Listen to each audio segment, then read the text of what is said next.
Good afternoon and welcome to the Sunset Safari, and as I set off on my way to find you all kinds of wonderful and interesting things on Djuma or Arathusa or Cheetah Plains this afternoon in the Sabi Sands in the Greater Kruger National Park area of South Africa, I've encountered something of a roadblock.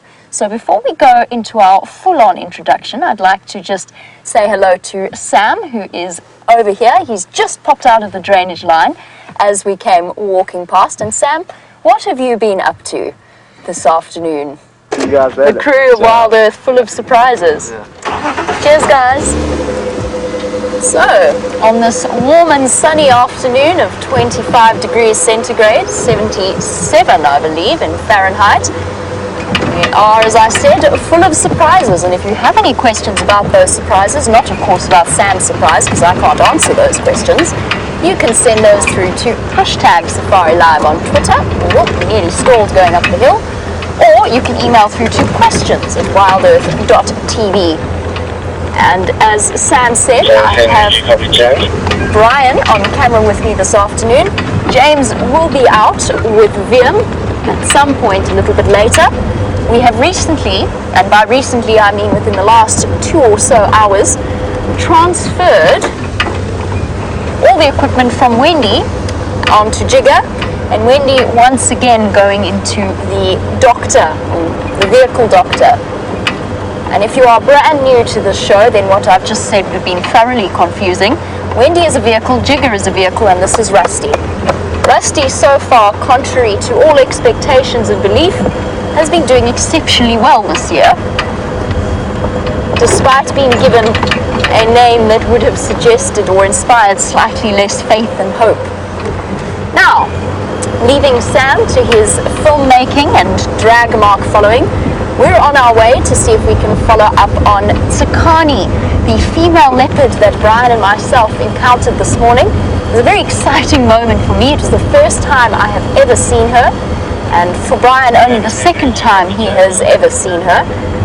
And really, really interesting to see just how these leopard genetics really play out. Now, Tsakani is the daughter of Kwetile, the recently, as far as we know, the recently deceased leopard. Very, very sad circumstances involving potentially a snake bite, although we probably will never know exactly what happened to her mother. But Tsakani looks almost like a little miniature of her. Tall leopard, very strong looking, and very, very young. And she looks as though she's thinking about moving into that territory in the corner, that almost a no man's land between Karula and Shadow, up in the northwestern corner of Djuma. That, of course, is what we have planned for today. I know that James's plan was to follow up on the wild dogs that we also had this morning on the Sunrise Safari, albeit for the briefest of moments, before they somehow managed. Brian and I sort of are of the opinion that they flew. They grew wings and they flew, or they did something, because they somehow managed to evade 5 different vehicles, all looking for them. And the worst part was, they were running straight towards me as they disappeared. They disappeared into a drainage line and just never came out the other side. And where they went from there is absolutely anybody's guess. I suspect that they managed to acquire some breakfast somewhere along the road, and that's why they disappeared out of view. We didn't manage to find them, and then of course the unsolved mystery of the lioness that was seen on the Djuma Dam camera. Now this lioness, or these lionesses potentially with the Nkuhumas, now they actually play a role in Sam's whole story of this drag mark, but that's all I'm going to tell you, and you'll just have to stay tuned for the next portion of that particular saga.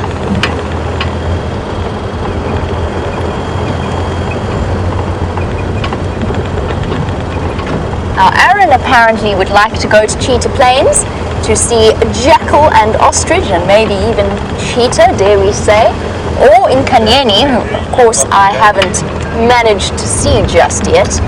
I'm still waiting eagerly in anticipation for that moment. Now, Aaron, yes, potentially we can this afternoon. And obviously, as you know, we can't really plan things out. And the reason I'm not rushing off there straight away is between here and Cheetah Plains, there's actually a few signal black holes. So basically places where I'd have to drive through and I would disappear off your screens completely. Now normally what we do is we switch between each other. So James would immediately take over the show whilst I was getting to Cheetah Plains. But since Jigger seems to be having some, I don't suppose, we can't really call them teething problems since Jigger, the vehicle Jigger, has been around the longest. Oh, little one.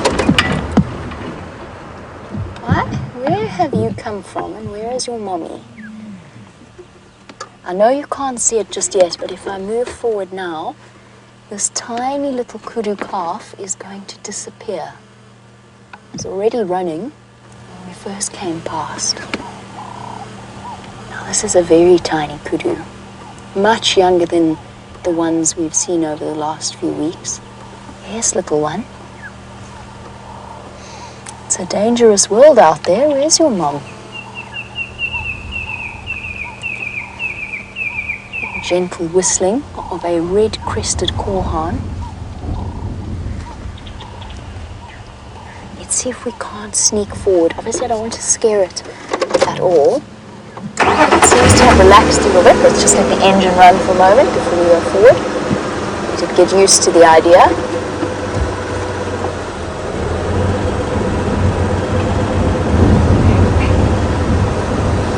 And then without touching... Oh! Never mind.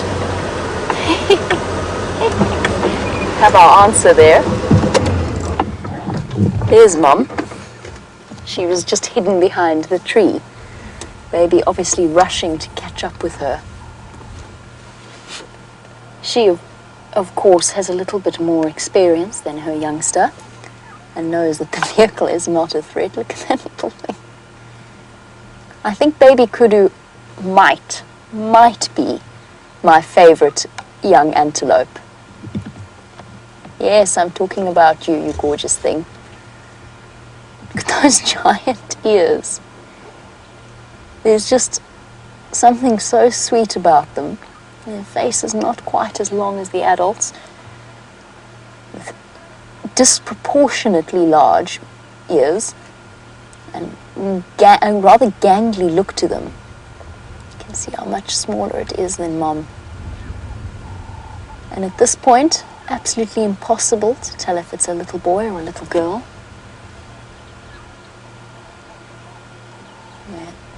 It in no way started as growing its horns if it is a male, or acquiring the larger, thicker neck. Right, stopping. No, it's carried on. Let's try and reposition one more time.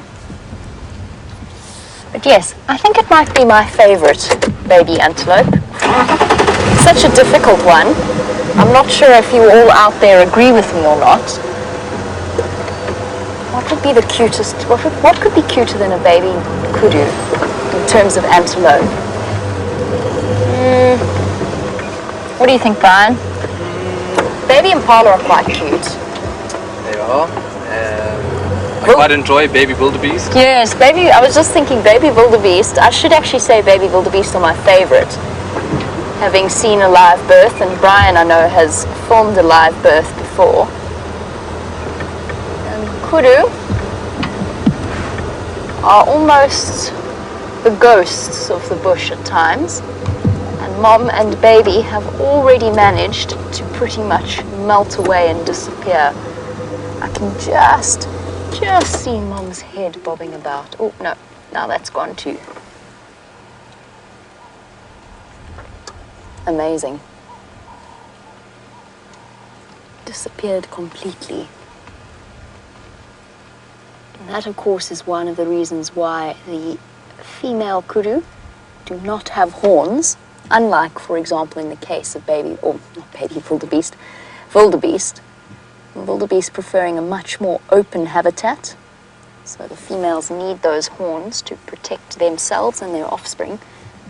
Whereas with kudu, they are quite happy in thickly densely vegetated areas like the one that she's just disappeared into, that affords them a better opportunity to hide away, and a sort of environment where horns are actually come at something as a disadvantage. So we shall leave our lovely little kudu. And there we go, beautiful contrast. And somehow with the males, they are always a little bit more shy than the females. Hardly ever get to spend a great deal of time with them. But there he is with his magnificent head of spiral horns. You can see what I mean about the thick, shaggy neck. Much more powerfully built than the females. And those incredibly hefty horns that weigh an enormous amount. Now, the reason the male has one, that they have to compete with other males for mating rights. And Durant has suggested, on the subject of antelope and the different species and the different babies, Durant has said that the baby steenbok, with those adorable eyes and ears and cute little faces, are probably also one of the cutest. Okay, yes, absolutely, fair enough. Now Sam's just trying to get hold of me. Let me hear what he has to say. Go ahead, Sam.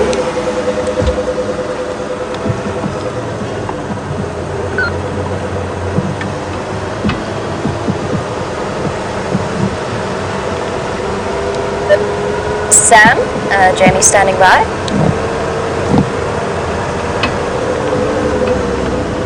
Jamie, if you copy, and I'm going to be walking through what's drainage line towards where to the dam. Doesn't pick up any tracks. Copy that, enjoy. Sam telling me. Sam actually surpassed me this morning in his absolute sheer determination to find those wild dogs, and he is still quite thoroughly determined to follow up. So he's telling me that he's going for a walk through the Mulwati drainage line, a river system or a creek-like system that runs right down, cuts right through the center of Djuma. They were last seen disappearing into a tributary of that particular drainage line system.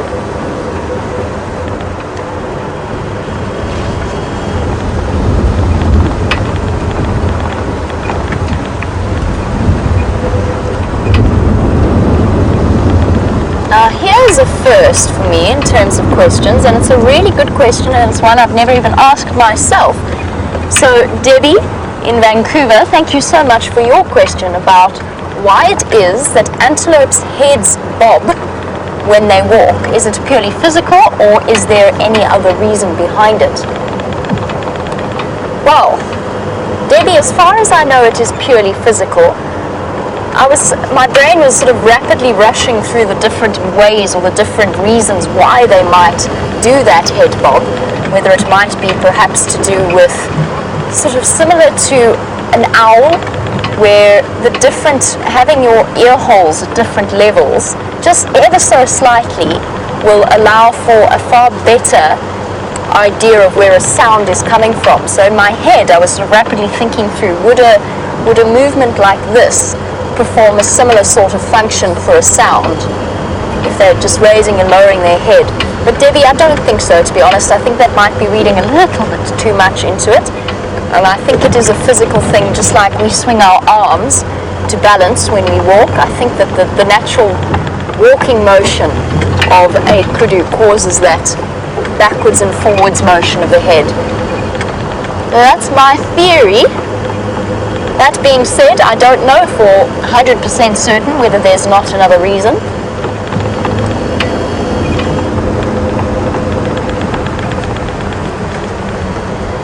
Now, Leopold has also answered or asked another question that I've often wondered, but I'm uncertain as to the answer. So Leopold would like to know, Do animals enjoy music like people enjoy music? The answer is probably not. They probably don't have the same degree of understanding, but that being said, they can obviously pick up on the different moods of music. So angry, aggressive music or thumping, banging would probably upset them, especially since their hearing is so much more acute than ours. That being said, I have heard of and read of several cases where an angry elephant herd has been calmed down by music, whether through singing or through the car radio. So that I have heard. As to whether or not it is true, I cannot personally attest to the truth of that. Wouldn't surprise me at all. That being said, this brings to mind a great game that Andrew and myself started a couple of months ago, and every now and again it springs to mind once again, and that is, what type of music would each animal listen to, each species of animal? And we went from sort of the sublime to the ridiculous. I think that the impala were listened to Spice Girls, and lilac-breasted rollers listened to Lady Gaga, and all kinds. Hyenas was Die Antwoord, which is a South African band. So you can entertain yourselves thoroughly as we go on throughout our drive, thinking about what different styles of music each species of animal would listen to. Now, we do have one expert on music who is waiting to say good afternoon to you all. So let's head over to James. There, everybody, is an elephant bull, a young bull hiding behind a combretum bush because he's a little bit shy. A little bit like I was for the first 18 minutes of this broadcast. Welcome to the Jigger. Yes, you heard right, for our old viewers. We are driving on Jigger today. Jigger, this equally offensive Land Rover that we've been driving, that is sort of equally offensive to Wendy. Viam is most excited to be back on her. You have to have a left leg extremely powerful, sort of as powerful as Serena Williams is, if you like, if you wanted to press the clutch. I'm not as powerful as Serena Williams, so this is going to be something of a physical trial. My name is James Henry. Viam is on camera. That's his very sharp thumb. The moment, and that, of course, is an elephant. We are just as live as Jamie, so please do talk to us. Hashtag Safari Live, questions at wildearth.tv. And the reason I'm late is that I've been doing a walk through the Mulwati drainage line, seeing if I can find some tracks of those wild dogs that vaporized this morning sometime. I didn't find one track. I'm not vaguely surprised that they were lost in that area yet this morning. It's extremely difficult to get into on foot, let alone in a vehicle. So Sam is in there now, and he's going to see if he can find the dogs, and we'll see what else we can find. While I was walking along there, it's a lovely atmosphere of the afternoon. It's warm, autumnal, and just very comfortable to be around in. And then as I came out, I heard crack, crack. And that was this elephant bull creating himself a little hidey hole there in the combretum calinum bush. I nearly said the wrong kind of combretum. Let's go around the other side of him, have a look at his face. I think he's a little bit nervous. Well, maybe he's just hungry, a bit ill-mannered.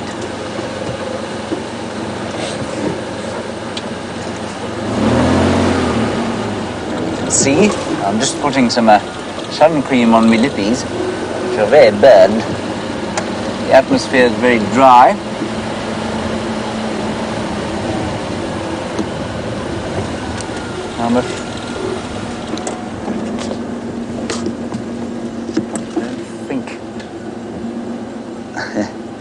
Katie, you're in Indiana. Sorry, this is not going to be a bit of you. Let's go back again. Let's see if he sticks his head up. Katie, you're in Indiana. You say it's your first drive you watched for a while. And you say, let's go and find some lion cubs. Well, Katie, while that demand is outlandish in the extreme, it's not that unlikely. There we go. Hello, big fella. We think that one of the Nkuhuma pride is giving birth, possibly, or has given birth, in the drainage line to the west of Buffelshoek Dam. So that's very exciting. We probably won't view those cubs. Certainly going in there on foot would be something suicidal until those cubs are a little bit older. But we can view them from about 6 weeks, because she'll introduce them to the pride then. And then the Styx pride, their cubs have been viewed.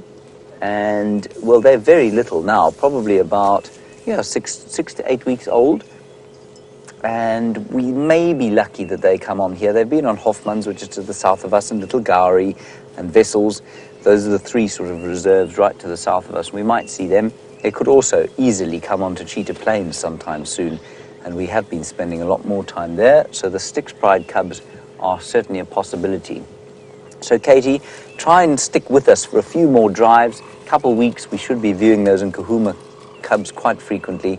Otherwise, we might be lucky with the Styx.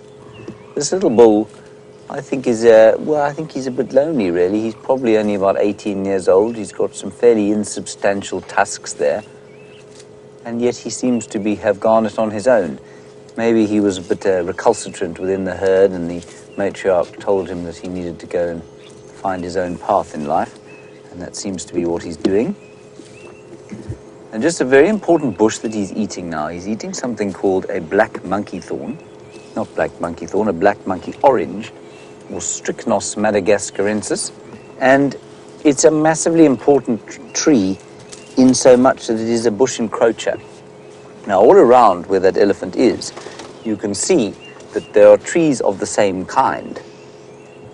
Now, those are all Strychnos madagascarensis trees, and in the absence of elephants, they will take over an area like this where it will become almost impenetrable, especially if there is no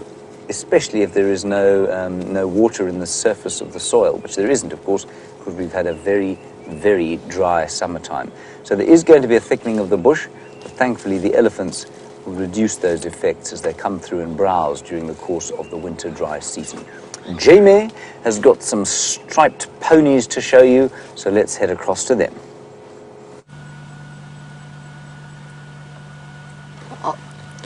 Sitting on impala clearings, and we've just been watching this zebra have a wonderful dust bath. I'm hoping they're going to carry on, continue. Oh, we're going to have a mutual grooming session quickly, with a side of slight aggression there, using each other as scratching posts. Our zebra absolutely love rolling in the dust and the dirt. You can see how every time they shake, clouds of dust. There we go. Oh, there we go. Yes, down you go. Yay! Wonderful.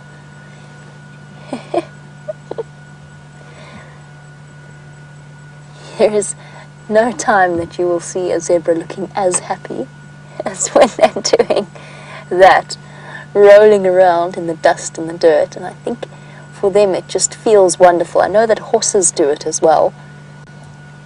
It just scratches all of those hard to reach places, and also that layer of dust and sand and grit makes it a little bit harder for parasites to make their way in. Might even dislodge a few along the way, whether it be mites or ticks. And we're going to see more and more of these sorts of scenes as the drought continues. Looks like it is a duo of stallions, so a bachelor herd.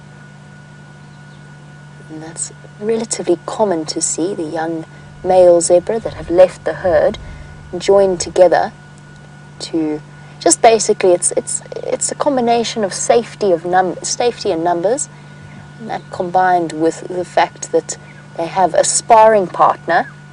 The older zebra can teach them some fighting tricks, whether intentionally or unintentionally, and they get to practice the skills that they will eventually need in a serious battle in order to acquire their first female to add to their harem.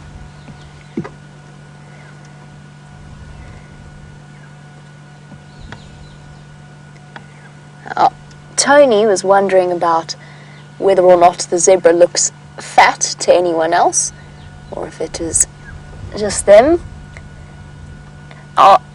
I think, Tony, you must have been referring to not this gentleman that we're looking at, but let's go forward a little bit and have a look, because I might be wrong. It might not have been two stallions, although I don't think so. Let's just go forward quickly, have a look and see if our other friend will allow us a glance under his tail, his or her tail.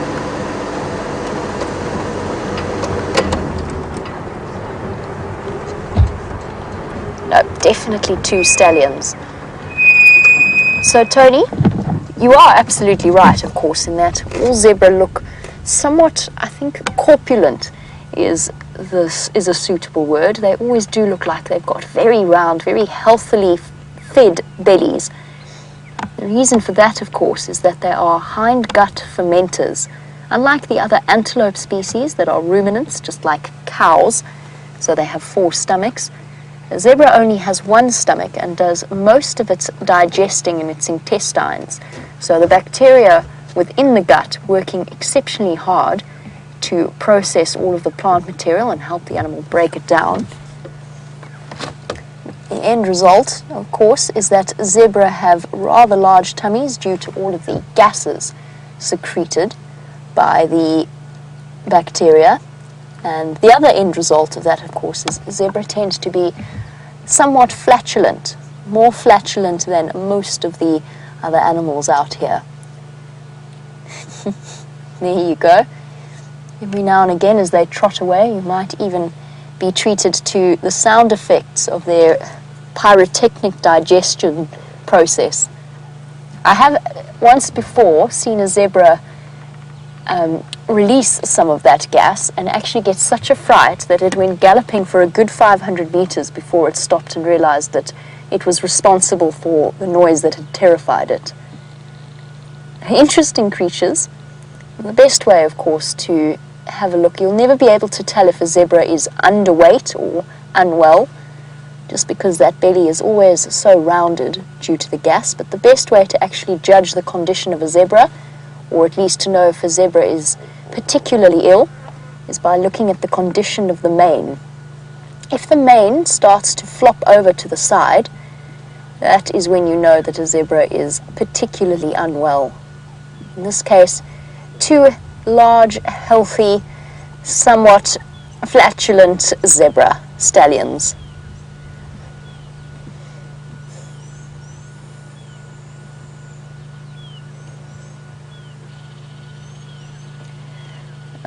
Well, this prime, you were wondering a little bit about the zebra's cryptic camouflage and the nature of the stripes. I'm going to start this off. I'm going to sort of put a caveat to what I'm going to say. Now, the disruptive nature of the stripes is one of the functions behind them. Now, there's a lot of research that suggests recently that it is mostly disruptive because of the way that our human eye sees. But for a lot of the other predators, it doesn't work all that well. But yes, the black and white stripes do seem really obvious to us in the way that we see, although I promise you, once that zebra goes a little bit further into the bushes, or if you've got a number of different zebra grouped together in a herd, as you typically find them, you'll find that they start to become very indistinct. It's very difficult to sort of pick out one animal from the other. So that is the sort of the disruptive nature of the stripes, bearing in mind as well that predators do not see as much color as we do. So they see mainly in grayscale with a little bit of color every sort of here and there, but not nearly as vibrantly as we see the colors. So it does work to an extent. However, as I said, there's a lot of research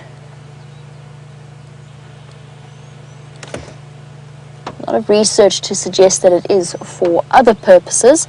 One is there's a theory that it assists with thermoregulation, one that I question highly. I don't think that makes a great deal of sense, but essentially that the black stripe heats up faster than the white stripes, and that the air currents that are caused by the movement of hot air and cold air help to cool the zebra down.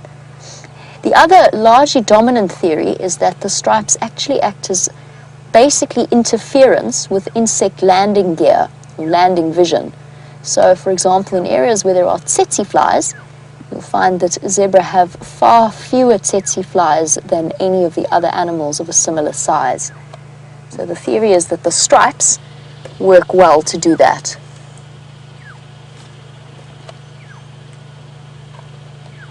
It's an interesting thought, because of course stripes must have a purpose, yet why is it that zebra are the only general game species to utilize it as a sort of as a source of coloration. What is it that makes the black and white stripes? Right, let's go back over to James and see what he's up to. The elephant absconded, everybody, but there is a really nice picture of what I think is a juvenile crested barbet. I definitely know it's a crested barbet, but I think it's a juvenile one, and I think he was probably born in a tree hole in this long dead knobthorn tree. They're kind of juvenile birds, you can tell, because they're scruffy, but the thing with the crested barbet is that they're always kind of scruffy. But aren't those pretty colours juxtaposed by the blue behind him and the grey of the dead tree? Lovely oranges and reds and yellows and blacks and whites. And he, like most frugivores or fruitarians out here, is going in for a tough time as we go to the winter. He'll have to supplement his diet with whatever invertebrates he can find. So largely he would eat fruits with that heavy bill of his, but he can, of course, look at him, he can, of course, eat insects, and that heavy beak is also used to dig holes in trees. He's one of the few species of bird, like the woodpeckers, that's able to dig his own tree holes to live in. He's a very special little fellow. You can see there is a bit of a breeze blowing. Still quite a chilly breeze. I'm not sure if there's a front coming through, if perhaps there's one around Johannesburg on the high veld that's just kind of filtering down into the low veld where we are. For those of you who are new viewers, low veld we talk about is the lowland area, and that's about 450 meters above sea level, maybe less, 300 meters above sea level, so about 1,000 feet, all the way up to probably about 800 meters above sea level, which would be about 2,500 feet above sea level. That's what we call the lowlands here. Then the high veld, the highlands, up the escarpment towards Johannesburg, and that can be anywhere up to 2,000 meters. That's more than a mile and a half almost above sea level. So that's pretty high up. Right, on we go. And this is wonderful. Kat, you say that you are able to now hear from our drives which birds are calling in the background. I think that's brilliant, Kat. And I think it's one of the most satisfying things in the world when that starts to happen. I remember when it started to happen for me, when I first started to be able to identify a bird call, and I remember being extremely satisfied with myself. And that particular bird, let's close that down, that particular bird, the crested barbet, goes... There's a squirrel hiding in this tree. There.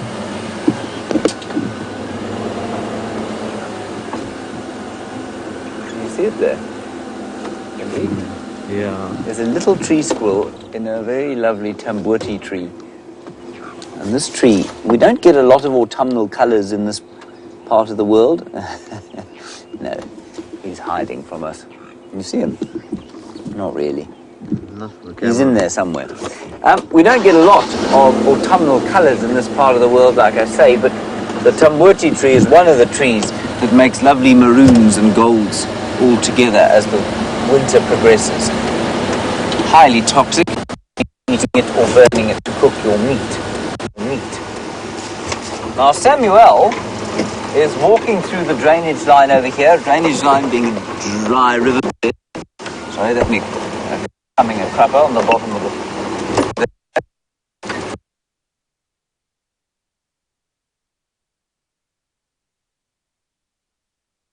Who are you calling?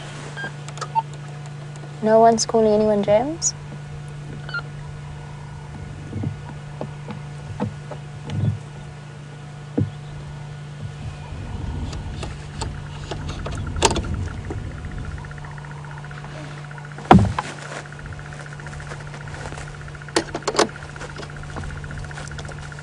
And on a bird-themed drive, we have a little bee-eater. My apologies, I don't seem to have a functioning earpiece at all. I had absolutely no idea that you were on the back of the vehicle with us. Nevertheless, you are more than welcome to come and join us. And we have the little bee-eater as you can see, with its bright yellow and green colouring.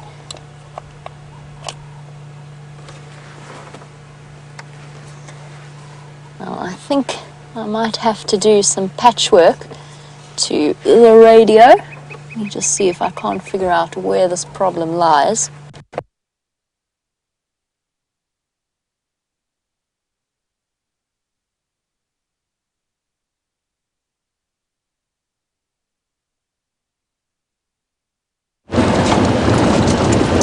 So I think the signal problems are probably to do with the fact that the pressure is quite low at the moment, and that seems to affect our signal. So sorry about that, we might be chipping and changing between the two of us.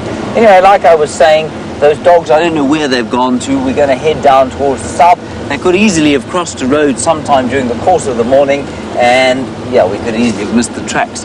So let's pop down to Treehouse Dam and see if they haven't popped out there. Sam, of course, well, I don't know if you were on drive this morning, but Sam had those drag marks of an impala being dragged along by a hyena. He then did find the impala after drive with Steph, and we assumed that it had been stolen. Well, we didn't really know who the hyenas had stolen that impala from, but I'm beginning to think that it's quite likely. What was it? Lion tracks going down. Okay, so there are lion tracks coming down into this area as well. Super tracker is VM, as well as being a very good cameraman. Lost my train of thought now completely. Dogs coming. Oh, perhaps it could well be that the hyena stole that impala from the wild dogs this morning. Maybe that happened. So let's head down to the south there. I think the original thought was that the dogs had come from the north. It is entirely possible they came from the south. There's a decent squirrel sighting for us here. He's on the tree, about to climb up it. There he is. Now, of course, everything from a tree squirrel to a woodpecker to a blue-headed tree agama, which is a lizard, knows exactly which side of the tree to hide. But the squirrel is keeping an eye on us. And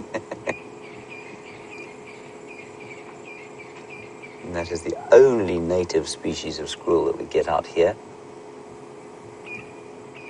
In this particular area, we get the ground squirrel up into the Kalahari, which is a very dry region in the high northwestern reaches of South Africa. And we get a European grey squirrel in Cape Town, but that's an import, which the Cape Townians love very much, but of course, which is a menace to local wildlife. Good. They must always have a good tree squirrel sighting every day, yeah? Good for the soul. Do you agree? Good. Impala and tree squirrel, one sighting a day.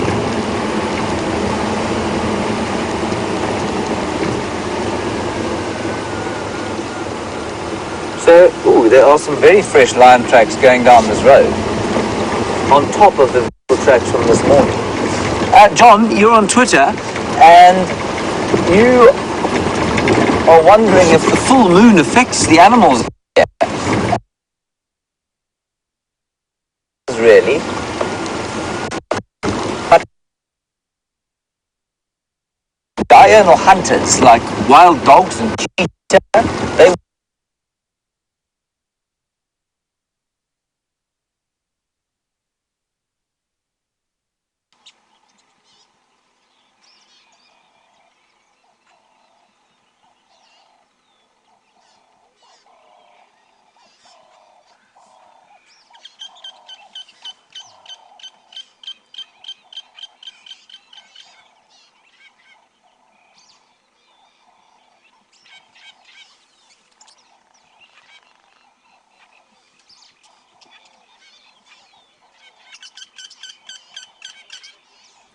Hello everyone.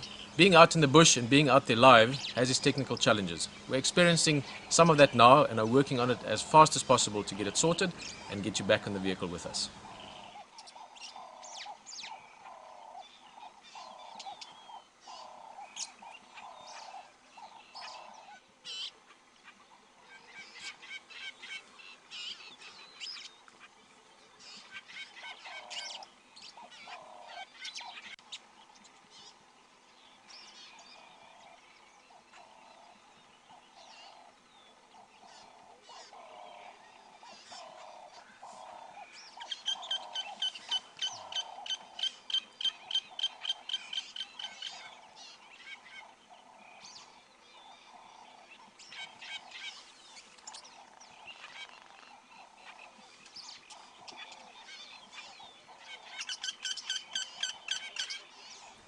Hello everyone.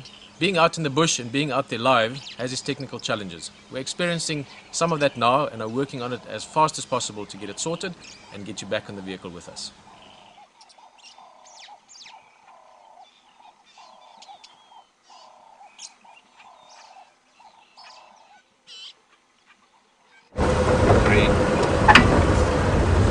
Right, so unfortunately it seems as though WildEarth Sunset Safari at the moment is beset by gremlins, and they have inhabited my earpiece and they have quite possibly taken over Jigger completely at some point this afternoon, since James appears to have disappeared off your screens, and I have absolutely no idea what poor Rebecca is trying to say to me. So I'm wearing an earpiece, but actually I might as well just take it out because I have no idea, and all forms of communication will have to come through me through the eminently capable Brian, who will, through a combination of sign language and just actual speaking, tell me exactly what it is I need to do and where to go.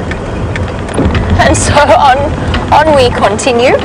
Unfortunately, now usually when something like this occurs, it's usually this device, it's usually the earpiece that we wear in our ears. Now I've checked mine, it is functioning properly, so it is not the earpiece. It is something else in this strange combination of multiple cables that appears to be playing havoc with our sound.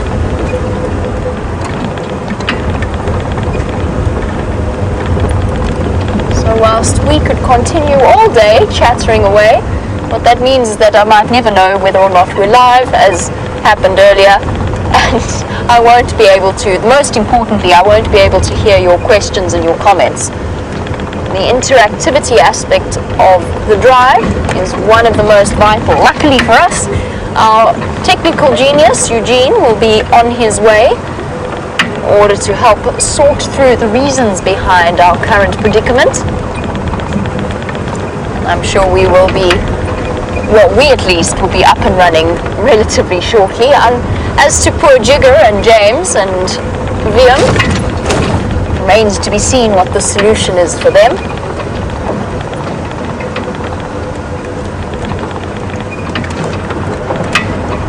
Oh, I do actually have an update for you, just by the way, and that is that Tsukani, the female leopard that we were searching for this afternoon, she's actually crossed back onto Simbabili. Now, from what we can tell from her current movements, that seems to be where she is sort of establishing or thinking about establishing a territory. That being said, I was chatting to Brent earlier and he tells me that apparently she pops up on Londolozi every now and again, which is where, of course, her mother's original, or part of her mother's original territory used to be. So she was probably raised there as a cub.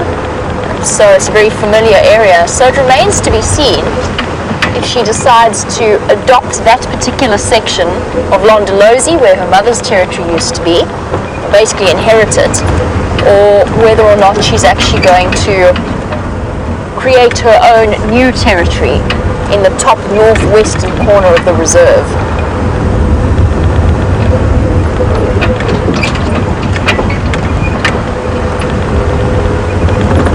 Now, for those of you watching, please bear with us. We may have to go back to our tech loop at some point, just so that I can get some of the cabling fixed. Oh, that's not Brian, that's the Game Drive comms. So we're getting a bit of a behind the scenes tour, and in fact you might even be seeing a little bit of the building works that are currently in place. Now, some of you are relatively familiar with the setup of our camp. We used to have the parking lot for these vehicles right outside, or within the sort of the driveway of our camp. That has now moved into a completely different section of the camp, where I have to say the mechanical, the technique behind parking the cars has now become something of an art form. Amanda, a big wave. Perhaps you would like, perhaps, maybe not. And here we have arrived. As you can see, there is a veritable parking lot of cars, as well as the current building processes happening over here. Take a look. And I'm going to say farewell for now. Please stick with us and we'll catch up with you very soon. We should be up and running shortly.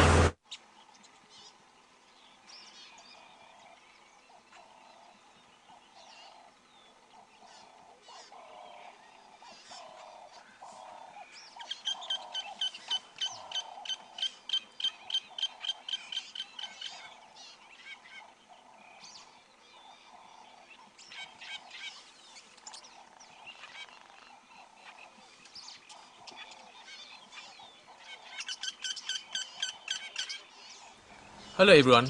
Being out in the bush and being out there live has its technical challenges. We're experiencing some of that now and are working on it as fast as possible to get it sorted and get you back in the vehicle with us.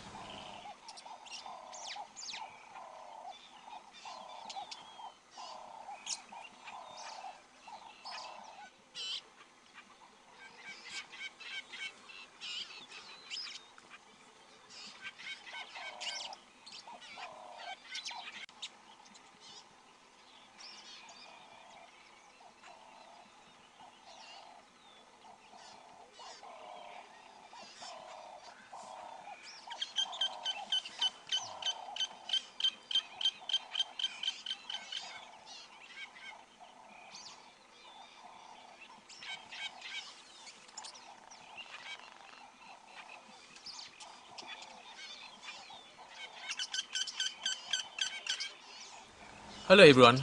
Being out in the bush and being out there live has its technical challenges. We're experiencing some of that now and are working on it as fast as possible to get it sorted and get you back in the vehicle with us.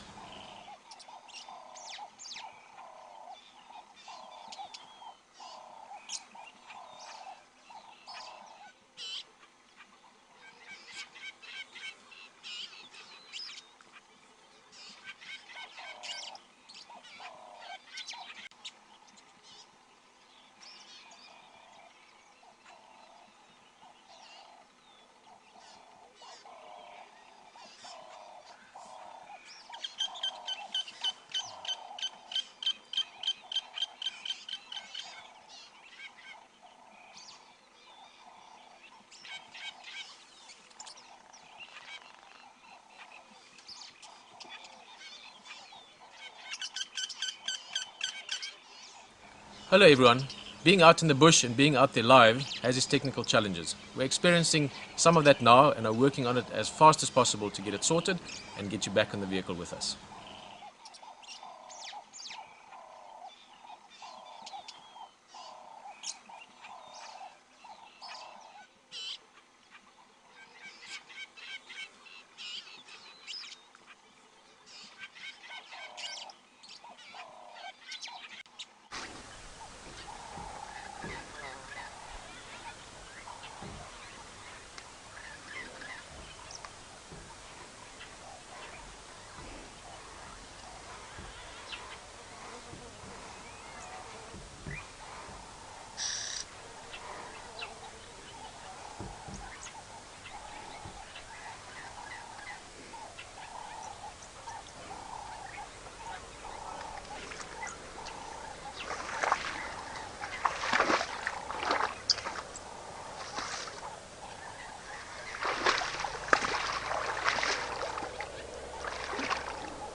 I told you it was going to be a quick fix, and lo and behold, it was indeed.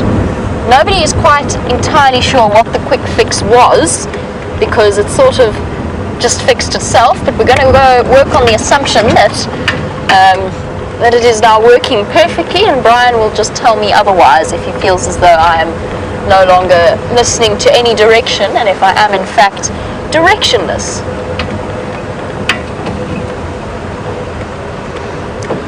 Now, apparently poor James, before he was viciously attacked by gremlins, was busy answering a question about whether or not the animals are affected by a full moon, and that was a question from John.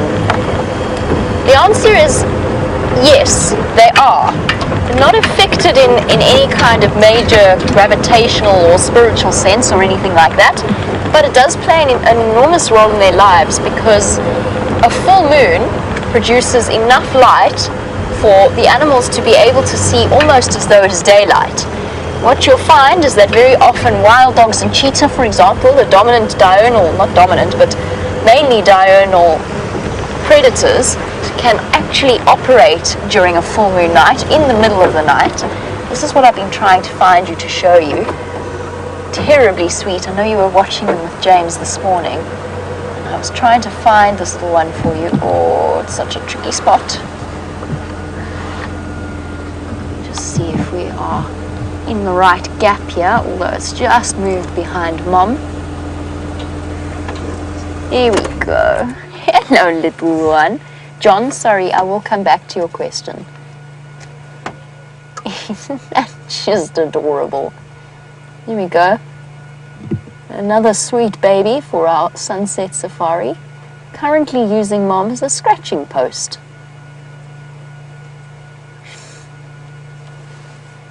And baby giraffe are particularly cute. Yes, little one. You're making sure you scratch the side of your neck there.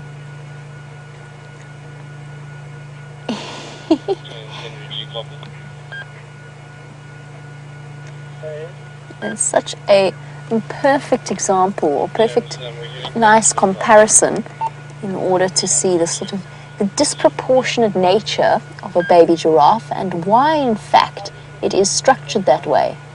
Not just to make it easier to scratch against Mom, but it also allows the baby to suckle from the mother.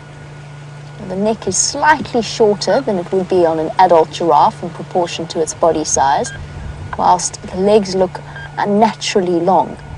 So it allows the baby giraffe to bend beneath the mother to get to the nipples with sort of minimal difficulty, and yet at the same time, it's so cute. Oh, you're just terribly itchy, little one, and those ox pickers won't leave you alone. Oh, it's still got its little umbilical cord. This is such a new baby. That, if you look carefully, there you can see the umbilical cord hasn't snapped off yet. It hasn't dried and fallen off. The little one reaching down underneath its belly, that's probably actually one of the things that's causing a bit of itchiness. And that usually dries up and falls off in about a month, usually 2 weeks, but up to a month in baby giraffe. So this little one is definitely under a month old. I would say only maybe 3 at the most. It's very curious, this little baby. Already starting to nibble on leaves, actually. I know that you can't quite see it from your vantage point, but it's actually nibbling at leaves, and not nearly weaned, but nibbling at leaves. But where I was going with that was actually Gail's question about whether or not giraffe make any sounds. I'm going to shuffle forward a little bit as I answer that, in order to give you a slightly different perspective on it. That's probably about as good as we're going to get without scaring it away at all. So Gail, the answer is they don't make sounds that human beings can hear generally. I have heard a sort of coughing, grunting sound from a giraffe before, but that is not the norm.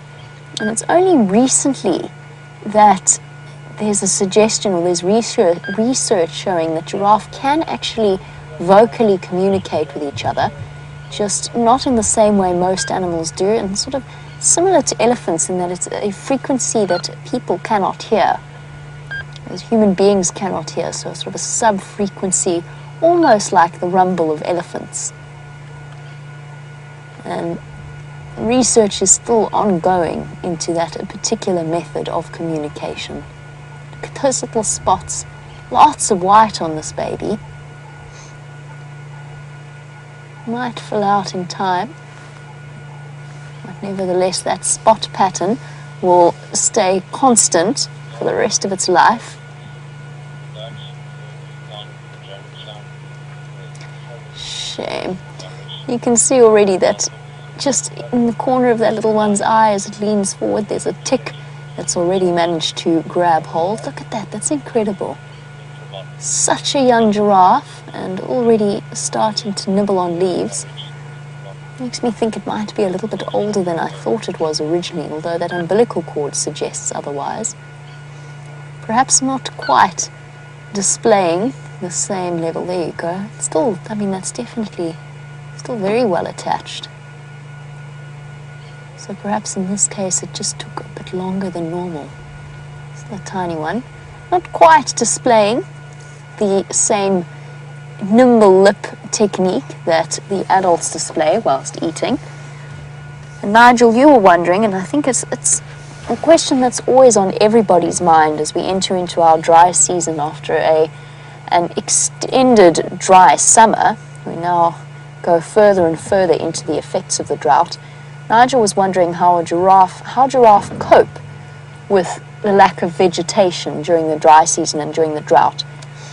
And the answer is, luckily for them, as browsers, they will have a little bit more access to nutrients than, for example, something like a bulk grazer, a buffalo or the zebra.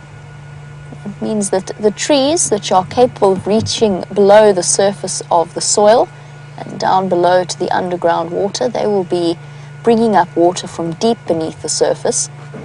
And luckily, or the way that the wildlife and the ecosystem is adapted, a great deal of the trees are evergreen in this particular area. So not all of the trees will lose their leaves for an extended period of time. So the giraffe will have something to eat. It's one of the reasons why giraffe are adapted and capable of living in desert, almost desert conditions. So for example, throughout parts of Namibia, where there's very little food, they are quite happy to survive there.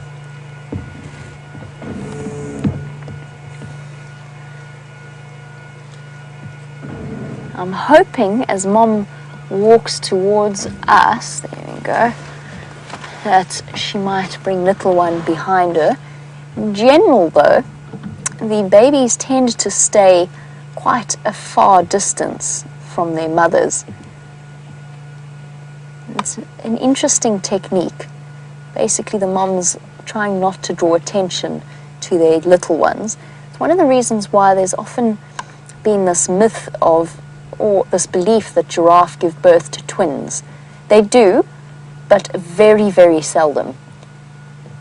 And it's more because little youngsters have become separated from their mothers, and therefore it looks like one mom actually has two babies when in fact it belongs to another mother. And speaking of babies, Andreen, you were wondering about how tall a baby giraffe is when it is born, and the answer is quite impressively tall.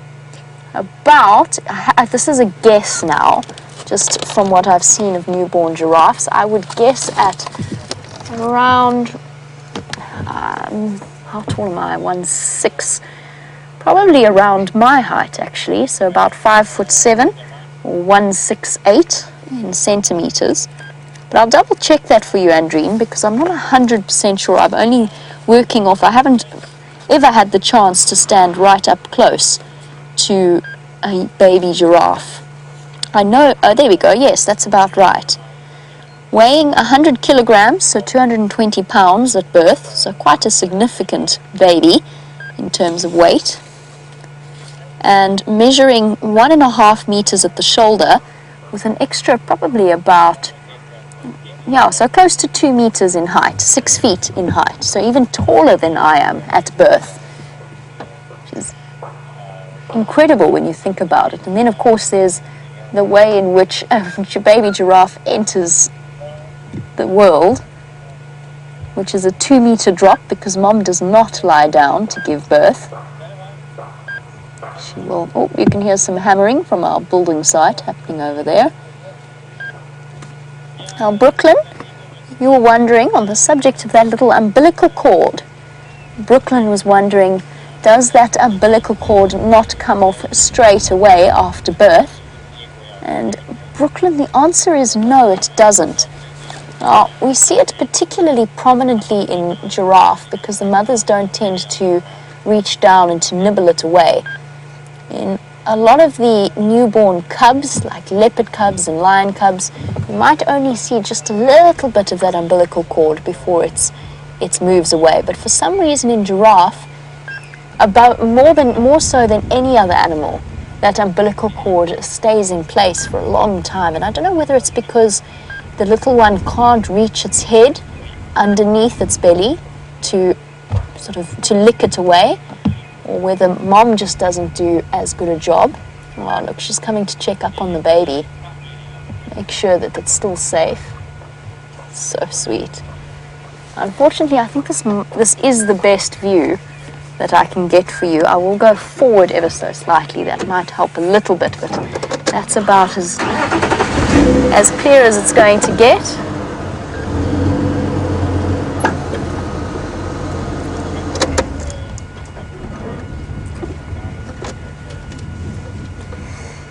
Now Paul was wondering about, we saw the zebra earlier with its unique stripe pattern, and we spoke about the unique spot pattern of the giraffe. Paul, you were just wondering whether or not giraffe babies imprint on their mother's spot patterns in the same way that zebra babies imprint on their mother's stripe pattern. And goodness me, I could not get that sentence out in the right way, but you know what I mean. And the answer is it's far more to do with smell than anything else. That's what really enforces that imprinting process. And it doesn't happen all that quickly. So baby zebras, I was always taught that they imprint on the stripe pattern of the shoulder of the mom, that's the sort of the right eye level for a zebra foal.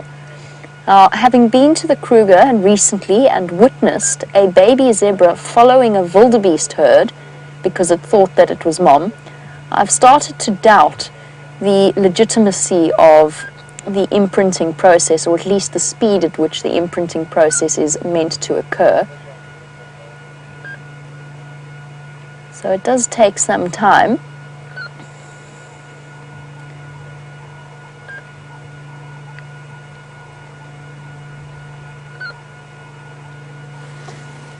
It's an interesting question, and you might find, I'm not discounting, Paul, the possibility that they do imprint partially by sight on their mother's spot patterns. Now, at the moment, it's just the two of them. Earlier on this afternoon, I did see a large male wandering through with this group, or with this pair. But Darlene was wondering on a sort of on a broader level, will a giraffe move about with other animals, like the way that we often see zebra and wildebeest together, or baboons or impala? Not something that we see all that commonly here, but is regularly seen around river areas. And the answer is yes. So a collection of animals of different species is known as an aggregation. I'm going to try, now that this little one's moved, I'm going to try go forward a little bit.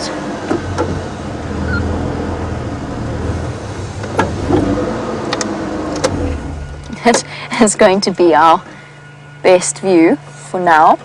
So a collection of different animal species is an aggregation, and it is a really useful way of having several pairs of ears and several pairs of eyes. And the answer is yes. You do often see, for example, kudu and giraffe browsing together, or impala and giraffe feeding next to each other. It's just a little extra bit of safety and security. That baby still hasn't quite got used to the oxpecker idea. Also, something's making it terribly itchy.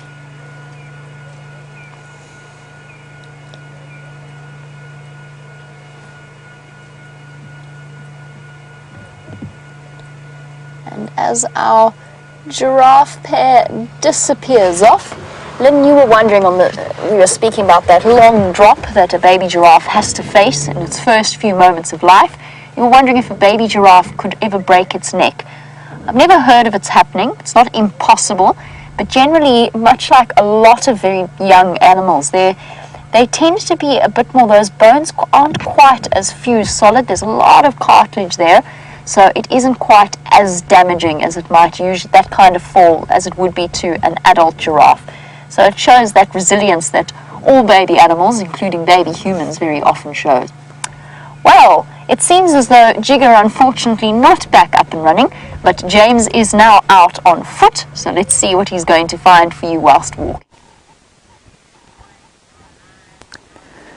Now, we have not tipped the Land Rover over, oh no. We are actually now on foot because Jigger was just misbehaving, recalcitrant old bag that she is.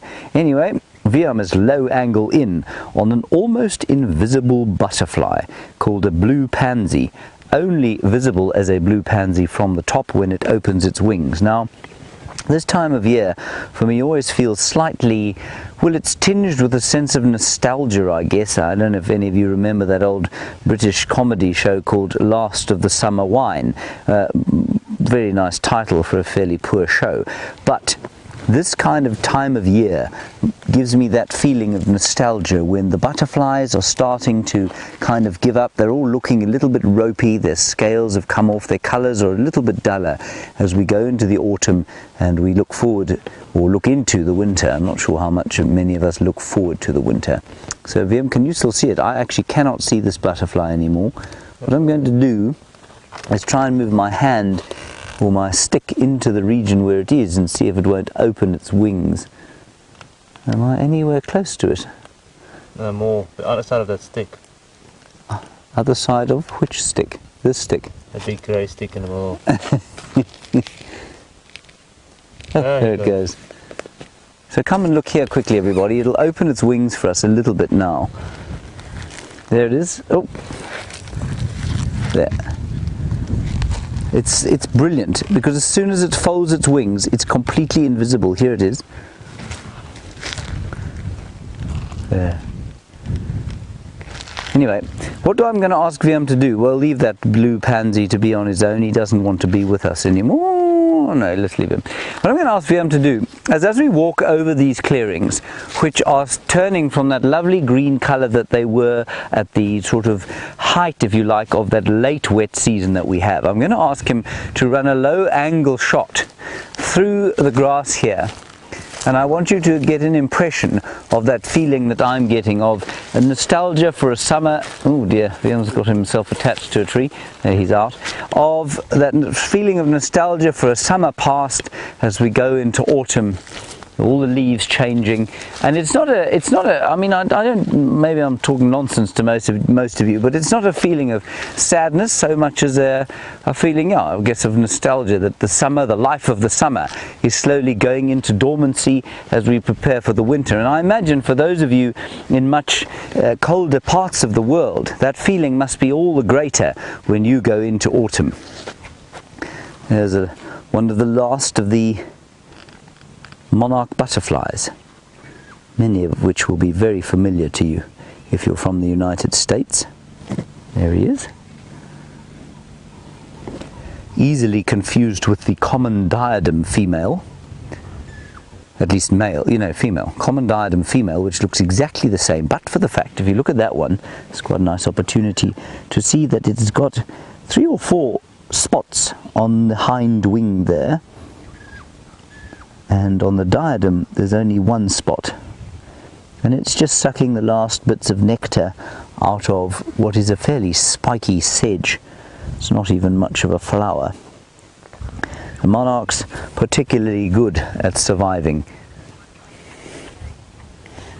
There we go.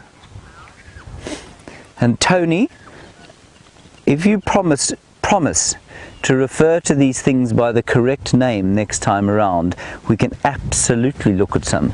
You want to look at some ant mounds. I'm assuming you mean termite mounds, which we can definitely look at. That we might find an ant mound. Remember that an ant is not related to a termite in the slightest. An ant is, well, it's part of a different order. It's actually related to bees and to wasps, whereas a termite is much more closely related to the sort of dreadful organism that is the cockroach. But let's come here. Here's one over here, Tony. We'll go and have a look at this one. And this one is not particularly well used, I don't think. But come over here and have a look, Tony. Tony, just tell me if I'm casting aspersions on you here. I'm assuming that you mean a termite mound, but you might mean an ant mound, in which case we'll try and find you an ant mound. But this is a termite mound, and this one is closed up for the winter. We found a very active one this morning being closed up, and I know that this one is relatively active because of the white bits of bird droppings thereupon, which means that... Oh, Tony, you do mean ants and not termites. We'll try and find you an ant mound. Just quickly with this one, a lot of these active termite mounds, which this one is active, have been closed up for much of the winter. They'll open up again, but as it gets a bit cooler, they'll open these close them up. And the birds have been here relieving themselves, obviously. And there's no grass on the mound, and that's how we've got an idea that it is probably an active one. Now, an active ant mound for you, Tony, is going to be much more difficult to find, but we are with Stefan the Mystic Boer, and he is very good at finding the mounds, especially of Polyrhynchus the ant. So we might be lucky with a Polyrhynchus ant, and we might find her. Come along, Vian. Do not tarry down there. Right, in the meantime, while I remove this spiky thing from my foot, let's head across to Jamie. She's got an elephant, and we'll try and find you an ant mound. There we go. What a nice way to continue our sunset safari, but with this lovely Ellie bull on his way to the dam for a drink. I was actually planning on showing you some monkeys, and we do have a school class a little bit later, so I'm hoping that those monkeys are going to stick around for a moment for the kids to have a look. Let's go forward a little bit so we can see them. I don't want to give up my position just yet. Luckily, we've got a camera with some incredible zooming capabilities. We're just going to sit here for the moment. I'm going to try and relocate the monkeys I was looking for. In the meantime, our gentleman here having a lovely drink.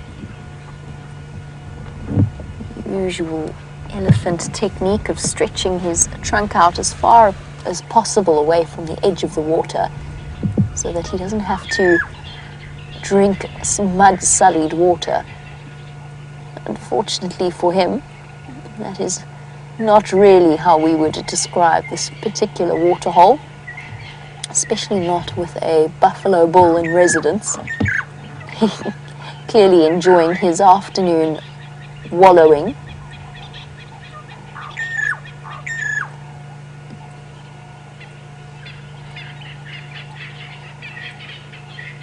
Having a long drink. And each trunk full of water for a bull of this size would be anywhere in the region from about 10 to 12 liters of water in one go, just one trunk full. Using it as an instrument to get the water from the pan to his mouth without having to go head first into it.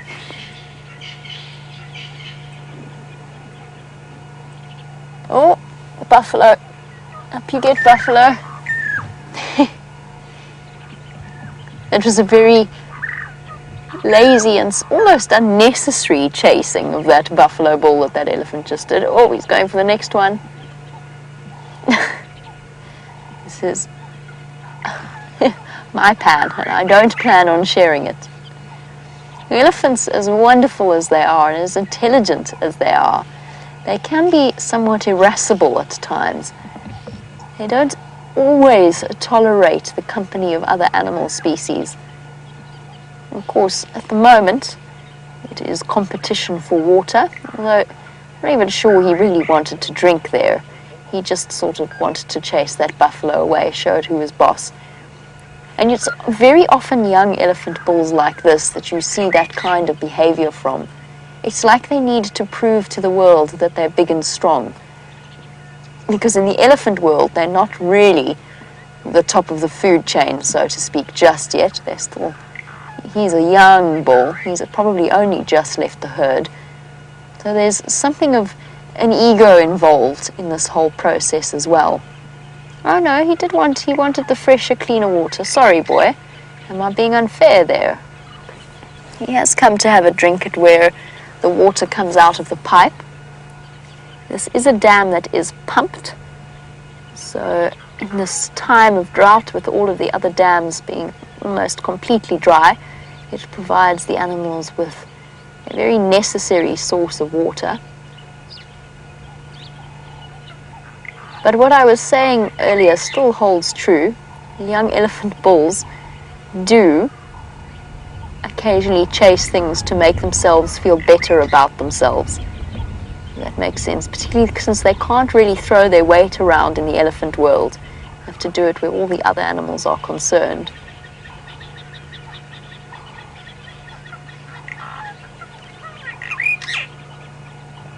This is a lovely view. It's not often that we really sit quite a distance from elephants and just observe their behavior. While I've been sitting here, I've still been trying to work out where on earth that female monkey went. She had a tiny, tiny little baby, and they got such a fright as I came round the corner that she shot up one of the knob thorns, and I just can't quite figure out where she is. So bear with me 1 second. I'm just going to have a look with my binoculars while we watch this elephant.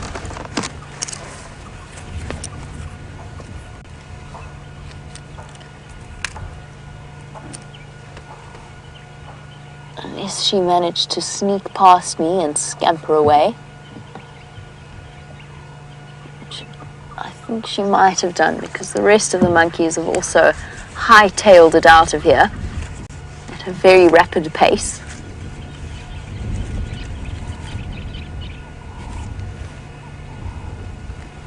Well, in that case, let's go around and have a slightly closer look at our elephant boy. What's he looking at? No, he's going to go off down into the dam again.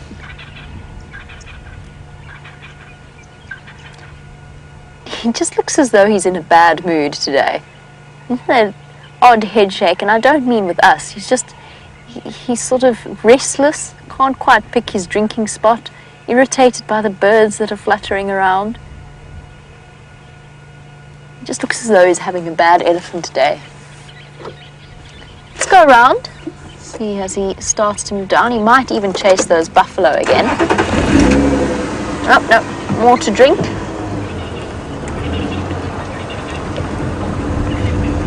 And in a bad mood, I don't mean that he's not going to be grumpy or aggressive with us. He just looks slightly disconcerted with life. And that's quite common with young elephants, especially when they are of this age. He's probably only just left the herd in the last 2 or 3 years. And as a result, he feels quite unsettled. You can imagine what it must be like to be a young bull elephant, leaving the safety and security of a herd, the protection you've always known, and now all of a sudden you've got to face the big, wide and scary world. Luckily, of course, they have the enormous advantage of being a good 4 to 5 tons in weight, which does help such matters. Quite a nice, beautiful afternoon sunlight.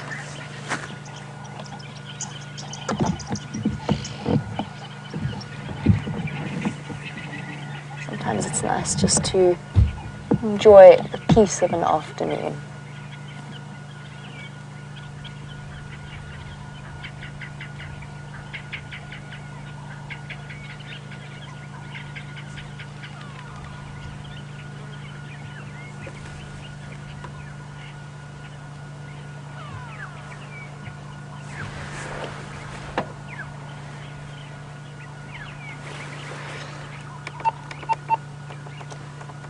think he's going to wander off. It's interesting how in the 2 weeks since I was last here, just watching the elephants' behavior, they've almost completely stopped feeding on grass. He might have a little bit now, but when I left they were eating grass almost exclusively. It was just after the rains and the grasses had sprung up spectacularly. And now it seems as though that breeding herd that I saw yesterday was focusing on the trees again. In this area, even now, he's not really grasping trunkfuls of the grass. It's just the odd strand of it.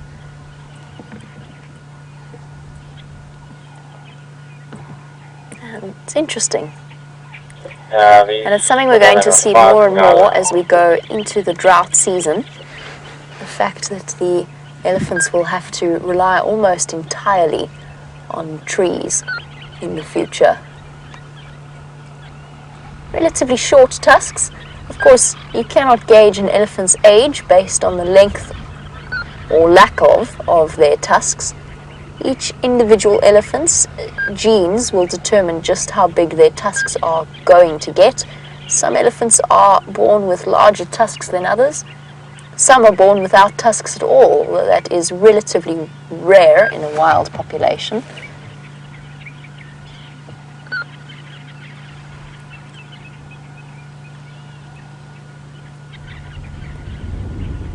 Generally, though, the tusks of the males are much, much thicker than those of the females.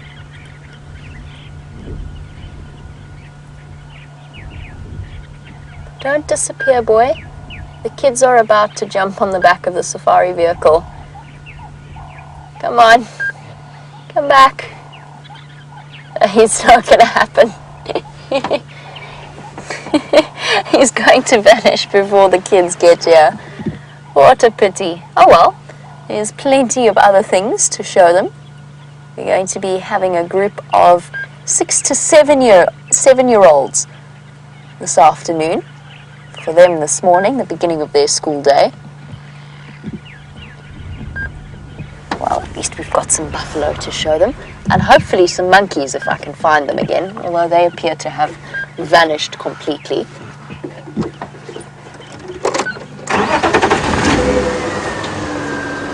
Oh no, hold on. I think I see some monkey movement.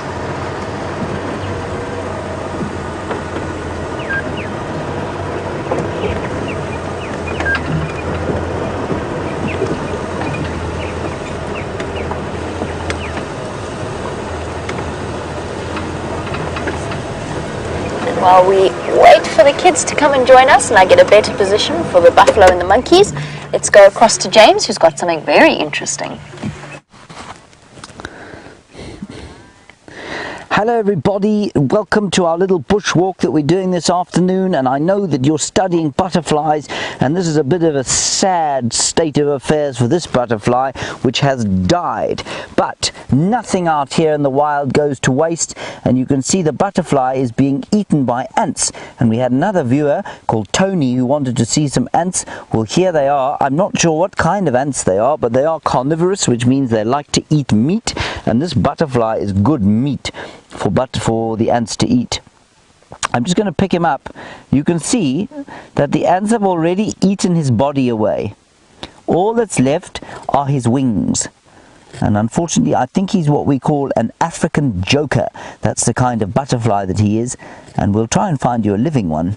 But this one is no longer. And the ants are now moving off. They're going back to their nest, where they'll go down underground as the sun starts to set.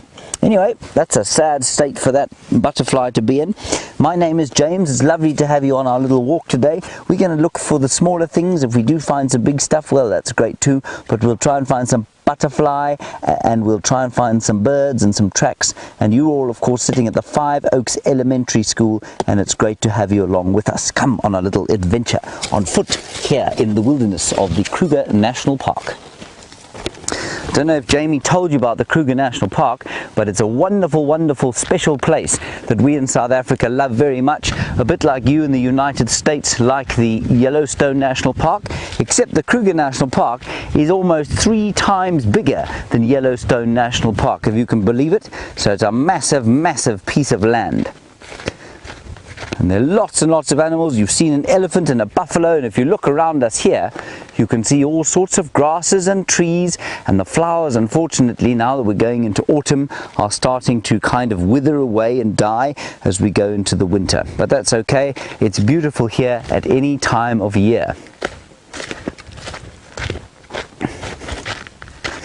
Hello, Benjamin.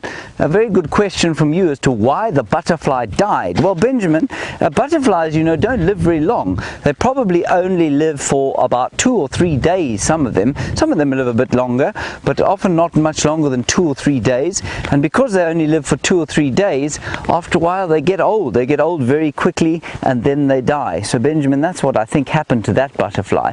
And you can see how his body was eaten away. Come, let's have a look over here. On camera today is Viam, and Viam is a very experienced fellow when it comes to the bushveld. Look at what we found here. Viam, it looks like ice cream. Can you see this ice cream here with honey on it?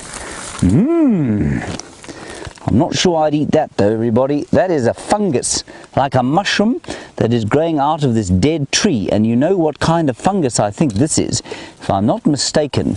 What we're sitting on here, I'm going to break a piece off over here. There we go. Have a look here. We're sitting here, everybody, on a termite mound. And the termites, you know what termites are in the eastern United States, because you get many of them there and they like to eat your houses.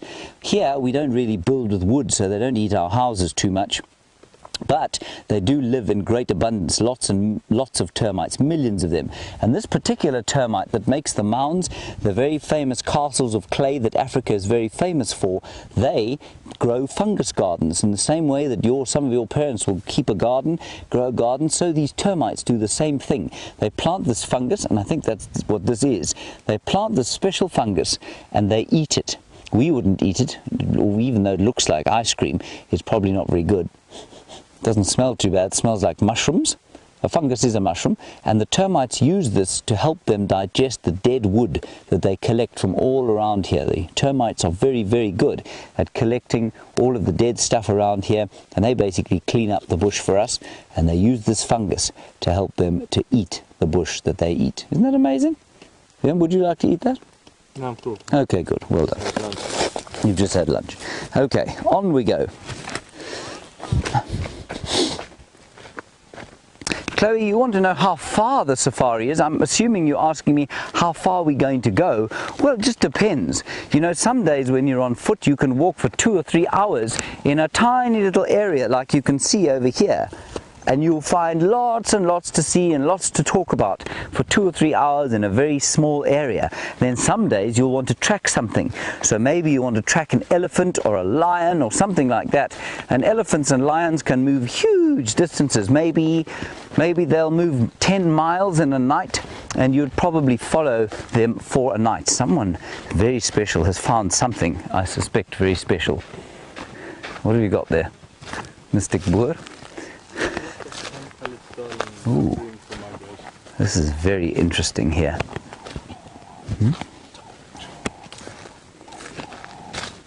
Now, we're going to look up on the tree there. Addison, you were asking about whether termites have a nest. Well, that was their nest, Addison. That's where they live. It's like a great big block of flats. Now, look in the tree there. There are lots of different kinds of colors of birds, but they're actually the same bird. They are called plum-colored starlings or violet-backed starlings. And what they're doing, there's so many of them in that tree because we're going towards the winter. And they don't like the cold, those birds. Just like many of the birds in your area will be returning from where they spent the winter. These ones are now what we call massing. It means they're grouping together, getting ready to go overseas. There they go. They don't like the winter, so they go to where it's always summertime. And that's called migrating, everybody. That's what the birds do. Some birds will stay here all year round, but many of them will go away to where it gets to be summer. Now I know you're going into spring and into summer soon in the eastern United States. Here, of course, in South Africa, we're going into winter because we're in the southern hemisphere of the world, which means everything's a little bit different here. Everything's a bit opposite from where you are. So those guys are going to go up into north of Africa where it's nice and warm.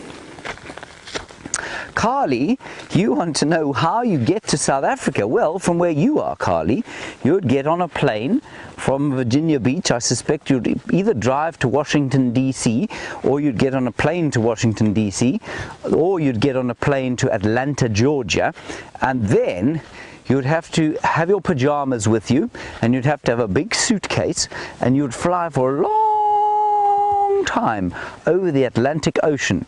And it would probably take you about 13 or 14 hours from Atlanta, and if you came from Washington or New York, it'd take you about 11 hours, I think, and then you'd land in South Africa. But you have to fly over the Atlantic Ocean, all the way across Namibia, a special country called Namibia, then across Botswana, and then across Zimbabwe, and down into South Africa.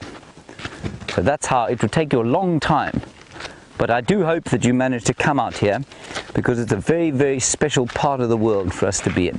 Let's go and find out what Jamie's found, and we'll keep going along here.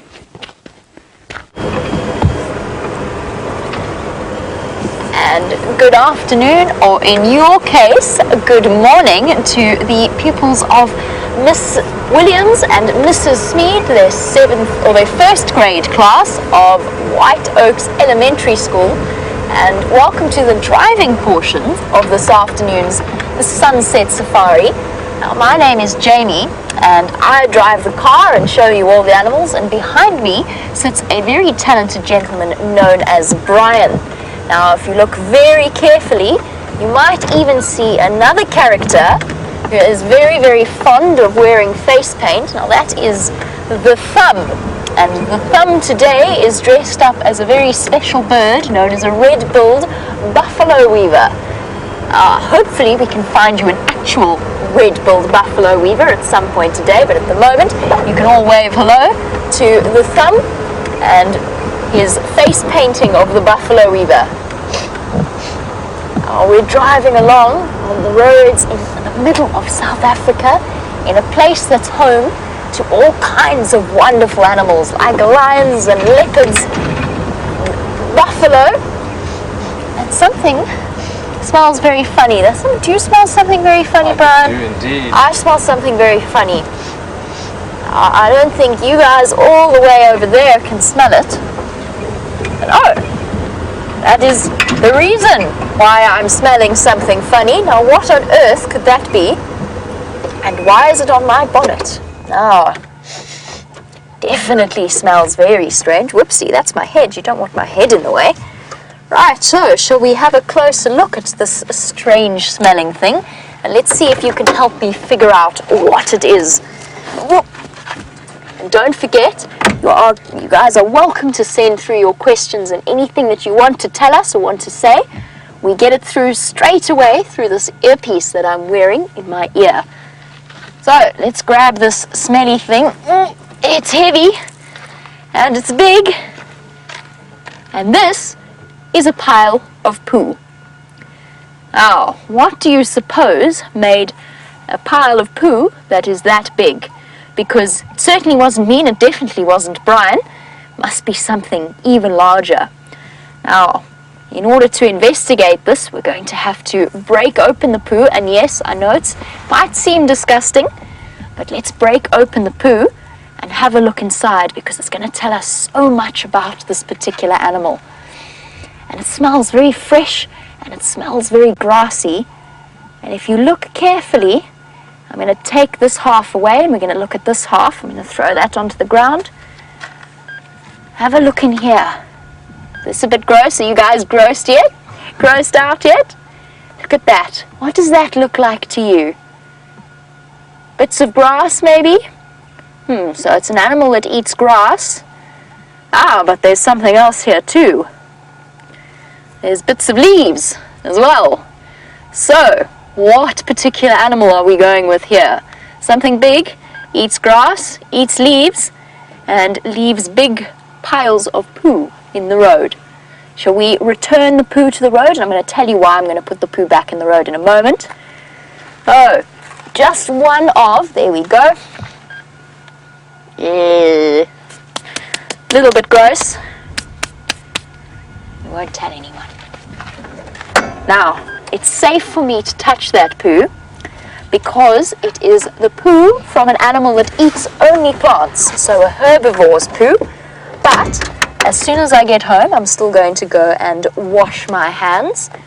So, what do you guys think that was from? Definitely, just while we're here talking about poo and we seem to be stuck on the subject, just a reminder that you mustn't go playing with poo that you don't know where it came from. Not dogs or cats or anything like that. But that one I know exactly where it came from, and in fact I know the gentleman who deposited it on the road. And I am going to go and wash my hands straight after I'm finished with this game drive. Oh, what animal do we think that came from? See if you can guess, and you can send through your answers to me. And let's see if you can tell me which animal that was. And I also want to know...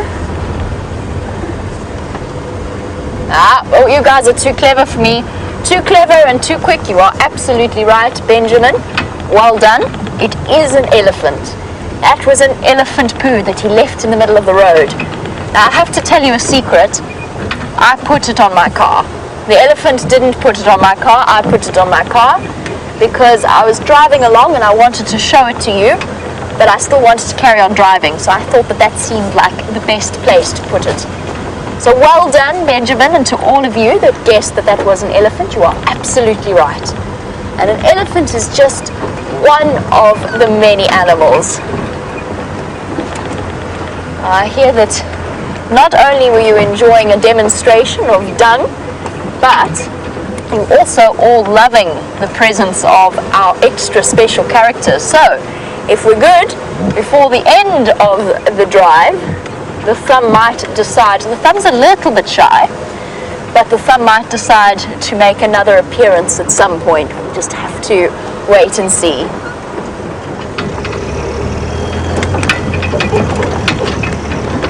Right, so Benjamin is observing very closely what's going on here. Well done, Benjamin. And Benjamin would like to know, as we go searching for lions and leopards and all kinds of things, why there is an antenna on our car.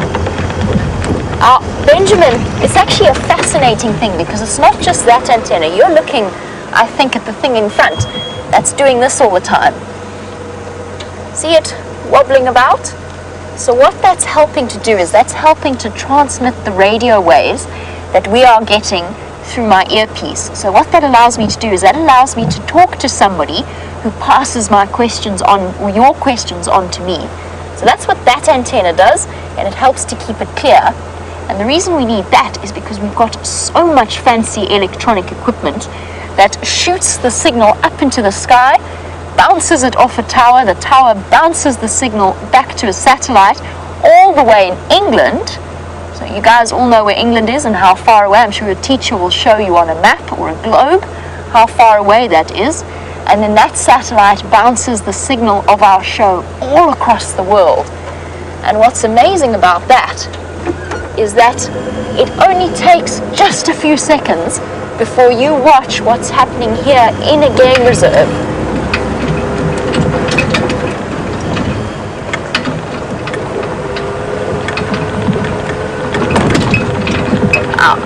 I am going to go off in search of maybe a real red-billed buffalo weaver, amongst other things. In the meantime, James has found something interesting and quite possibly a little bit gross. Okay, live. Everybody, this is a little bit sad.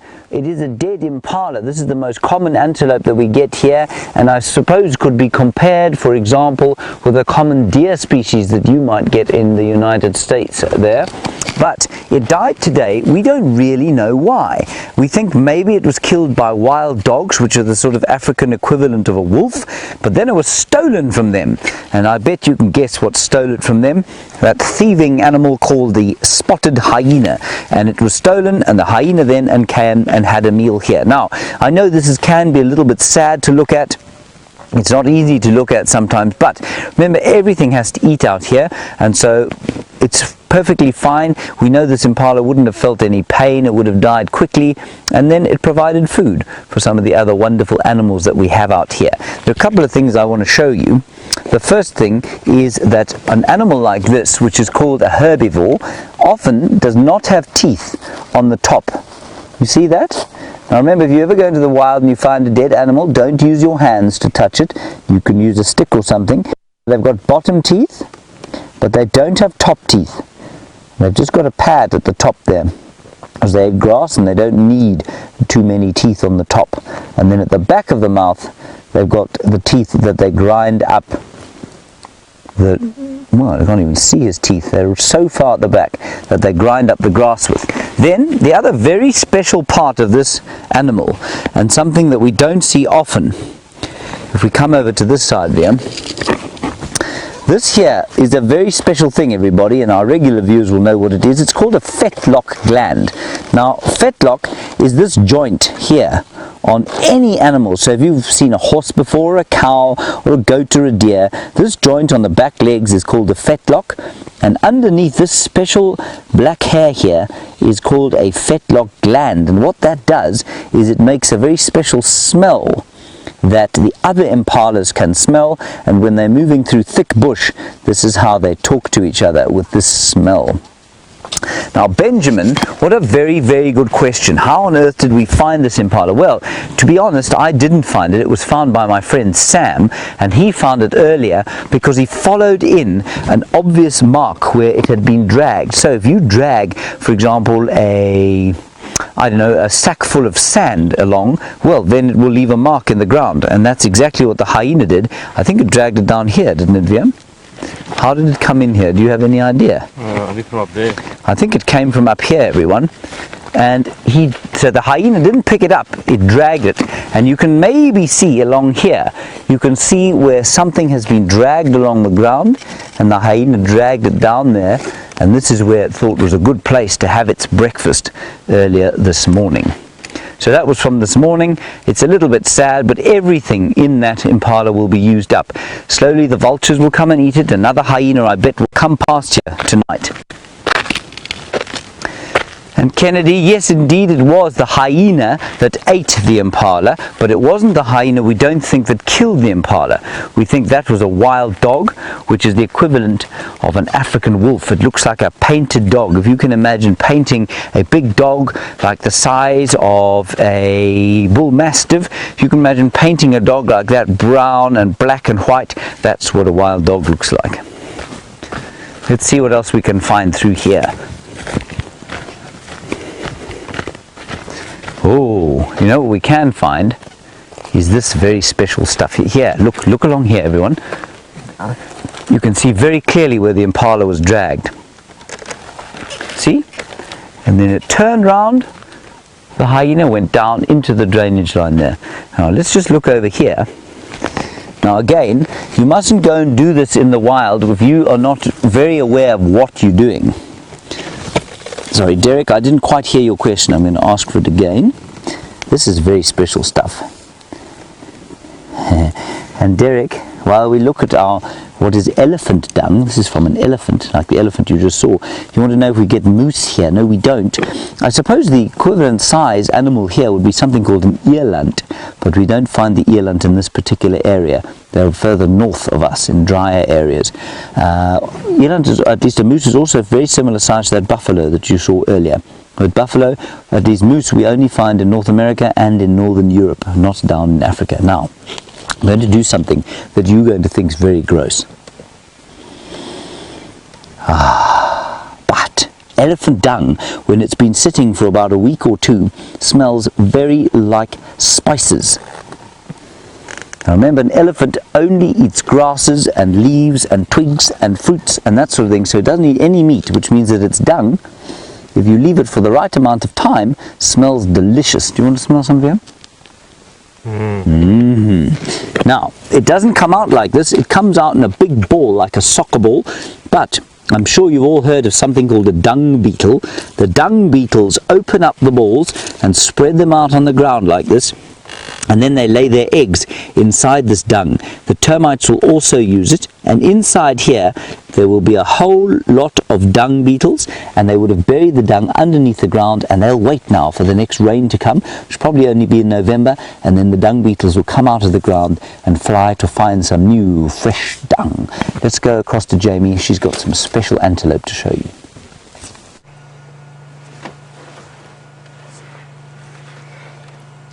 Have a look at this stunning creature.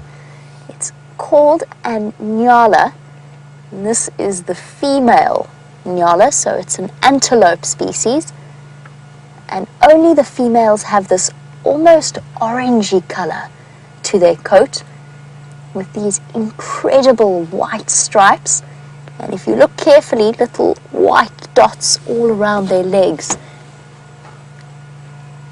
There's a very young one. Isabel, while we watch this beautiful antelope, you were wondering about how many people visit the game reserve.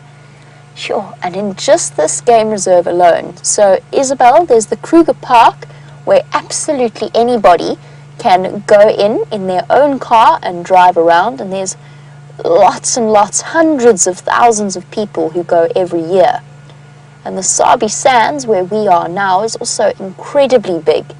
So if you imagine that this place that we're in is bigger than some countries, bigger than, for example, a small country like Wales, you can just see how many people would be able to come and stay. So there's lots and lots of different lodges here. If I had to guess, Isabel, I would say that there would be tens of thousands coming to visit the Sabi Sands each and every year. Now that's really important, because every time somebody comes to visit, they have to pay money to come and visit. And all of that money goes towards protecting these really special animals like this one, keeping them safe from anybody that might to hurt them, and also just making sure that this area doesn't get turned into a farmland, for example. Now, Haley, you were wondering about how long an animal will live for. And that's a really good question, because there's so many different answers. An antelope like that, like the nyala, could maybe live to about 10 or 12. You know, like your pet dogs and cats at home that have quite a short life expectancy, that maybe live up to 15, maybe just 20 years old.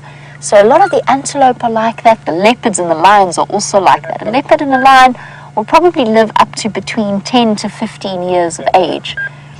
Now, there's some interesting exceptions to that. An elephant can live all the way up to 60 years old. So elephants that we see, the one maybe that even left that pile of dung in the road, that elephant could be up to 60 years old as grandparents out there. And hippo will also live up to 40.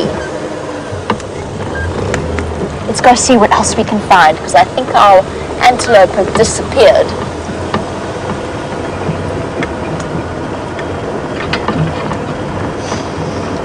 I'm hoping secretly, but I'll tell you the secret anyway, I'm secretly hoping that we're going to find that elephant that left his poo in the road.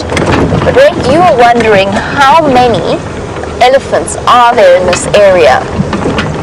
And the answer was, in the Kruger National Park area, at last count, which I think was about 2 years ago, there were close to 15,000 elephants.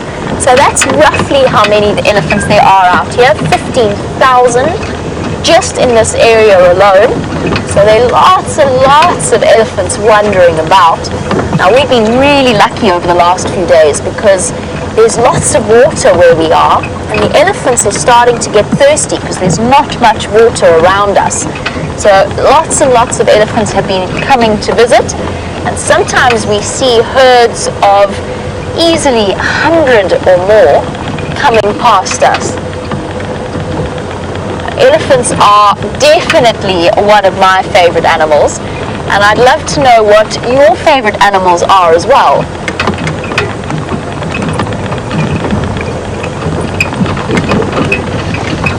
Now at the moment, I'm just taking chances driving along.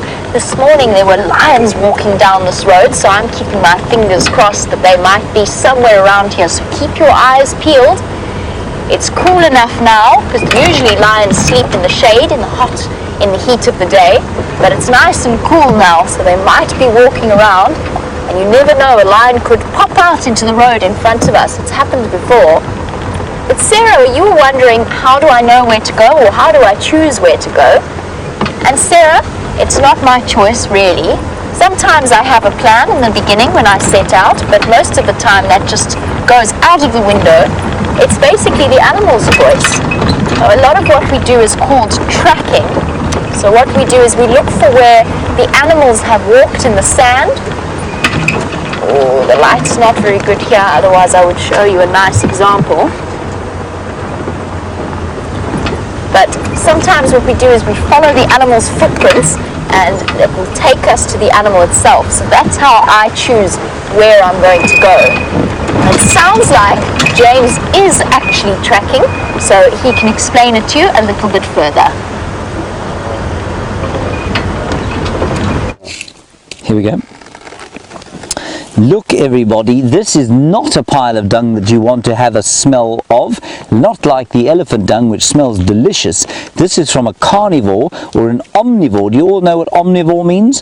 Omnivore means an animal that eats both plants and meat.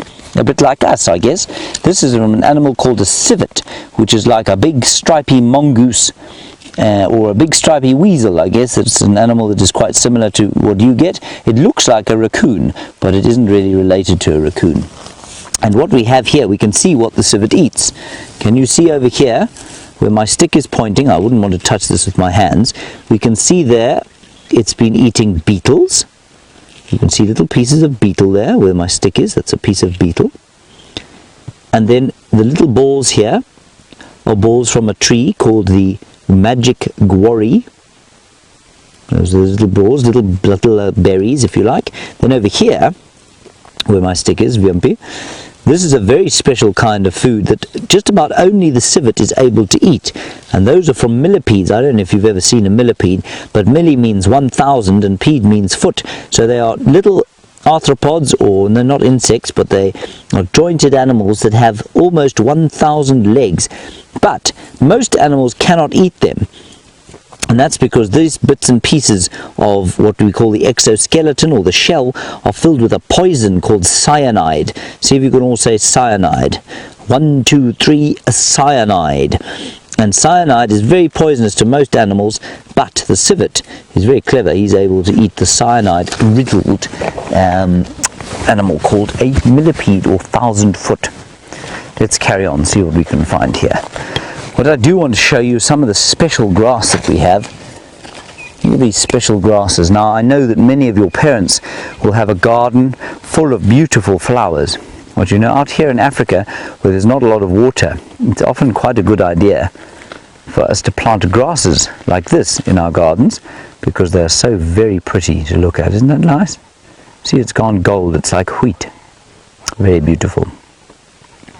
Oh, Brand, you are interested in trees. Well, quickly, we don't have much time with you. Let me go across over here. This is the best tree that we have here, Brand. It's called a marula tree.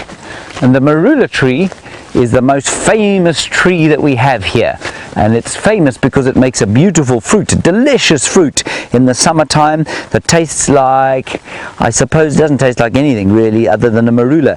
It tastes a bit like an orange and a bit like a banana mixed up, but very sweet. Delicious.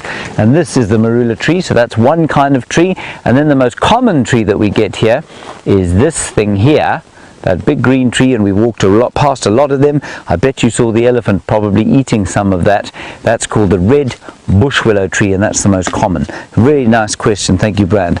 All right, kids, that's going to be it from us, and we're just going to show you the setting sun. Beautiful setting sun as you go off to the rest of your school day. It's only morning there in the United States, so have a good day and enjoy yourselves at school. We'll see you next time. And for the rest of you, you can go back to Jamie. I'll see you shortly.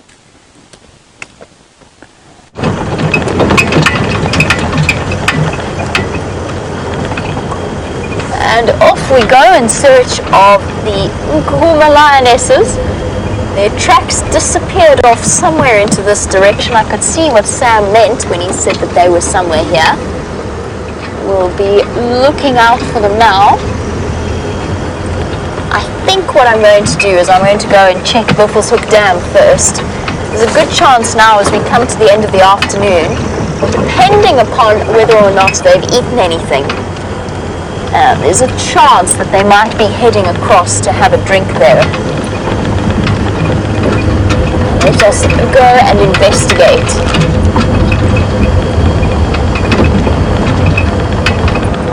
Always incredibly special for all of us, I think, having a group of kids on the back of the vehicle with us.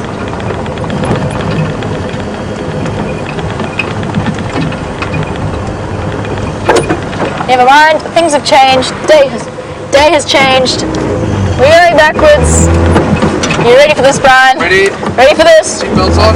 So, what animal inspires this kind of reaction from us? Yep, wild dogs at the pan, wild dogs at the pan. Oh no, James is on foot, it's just me. Oh no. Oh, why are we on the other side of the reserve? Where have they been all day? Why have they popped out where we lost them? Were they hiding there all along? Oh goodness, everybody keep an eye on the Djuma Dam camera. Brian's somehow managing to drink water at the same time. That's very brave, Brian. Or very trusting, or both. Okay, so as the only vehicle out, I'm going to call in reinforcements. All stations just had reports of Madach Puzamati at the Djuma Dam.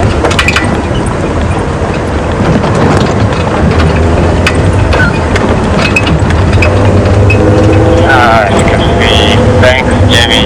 The Djuma Dam in Sydney. Negative, sorry, Andrew. Boyatela Dam. I'm making my way there now. Okay, thanks. I keep forgetting that there's a Djuma Dam on Cheetah Plains, and that dam that we have the camera up on is officially called the Boyatela Dam. Oh goodness, everybody hold on. I can't see anything. I'm probably about 7 odd minutes away. Hopefully I can get there quick enough to catch the dogs before they disappear.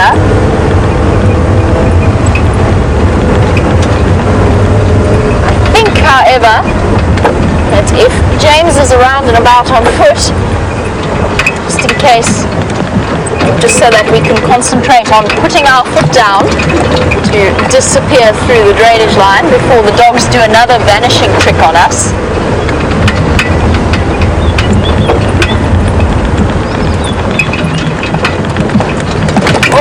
Oh, bumpy, Brian's still on the back.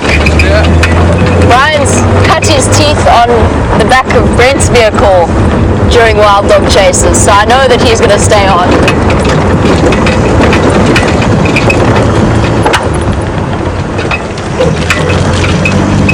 Oh, we're making good time.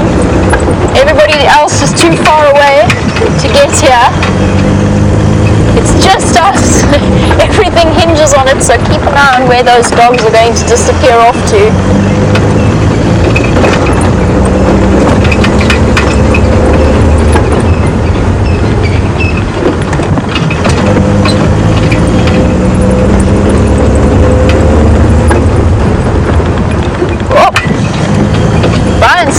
To drink water at the same time. I'm very impressed. I'm scared terrified. He's going to go flying off. Oh, straight into the sun, flying down the road to the west. And for those of you who are timing me, we must be about 3.5 minutes out. Or is that optimistic? That's probably optimistic. It's 3.5 minutes till we get to the other side of the dam. We've still got to cross the dam. It's always an interesting thing, gauging distance and speed on a reserve. Sorry, I have to have my hand up here, otherwise I can't see.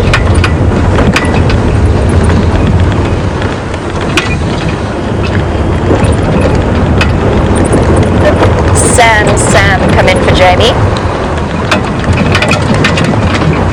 That's quite a useful sun blocker.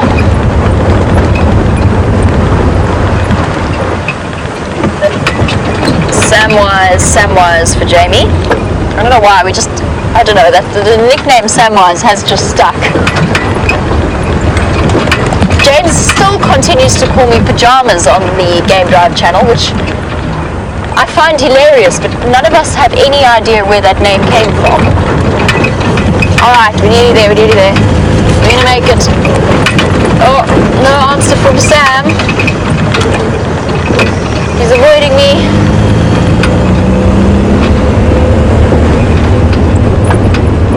Okay, let's start slowing down. Yeah, the dog's still drinking at the dam. Any updates from there?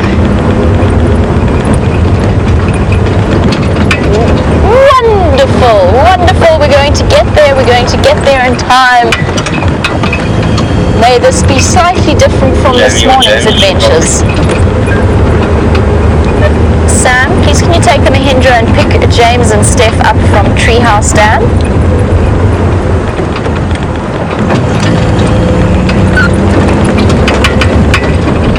Please go ahead with that message again, Jamie. Sam, if you can take the Mahindra to fetch James and Steph from Treehouse Dam. Copy, on the way. Yippee! Where are they? There they are. Oh, how wonderfully exciting. And to think that's where we sort of spent a good portion of the afternoon. Where were they hiding? Oh. Well, Brian, at least we were right. We were right about this morning. They were hiding somewhere in the drainage line.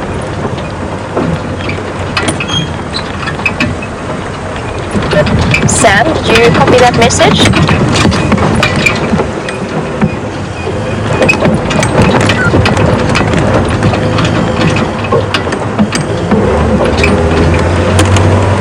I'm going to work on the assumption that he did. Oh, what a wondrous way to end off an afternoon. Just such a pity those wild dogs didn't time it for the kids to see them as well.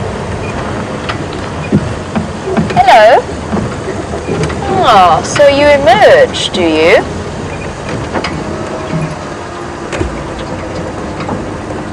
Beautiful creatures. Yeah, station.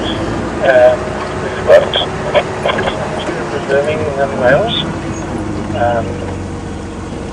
Let's just stop and see how this situation plays out. Just want to see if that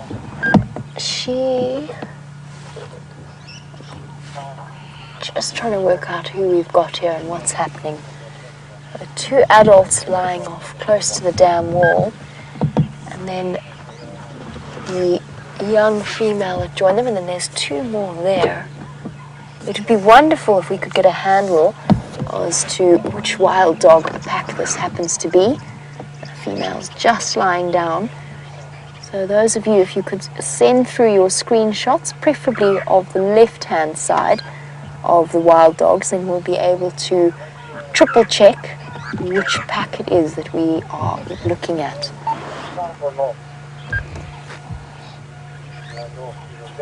Tattered ears. I think it might be the Investic pack, but I'm not 100% sure.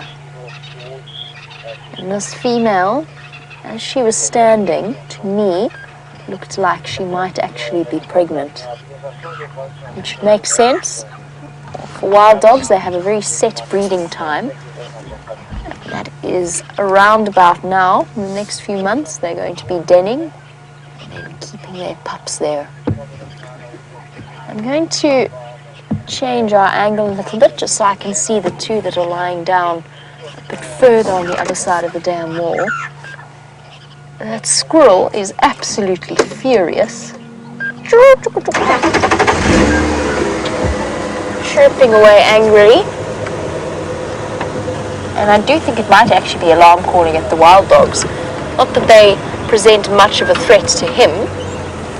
Right, let's take the best possible view.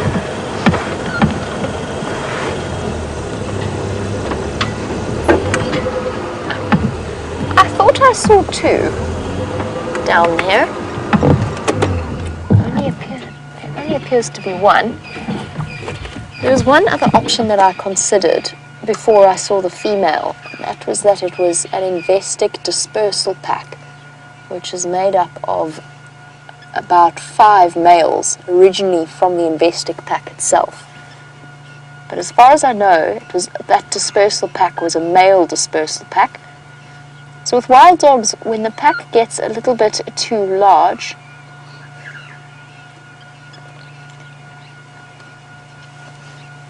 wild dog pack gets a little bit too large, they will disperse, particularly with young adults that are looking for mating possibilities. It will only be a male and female, alpha male and female that get to breed.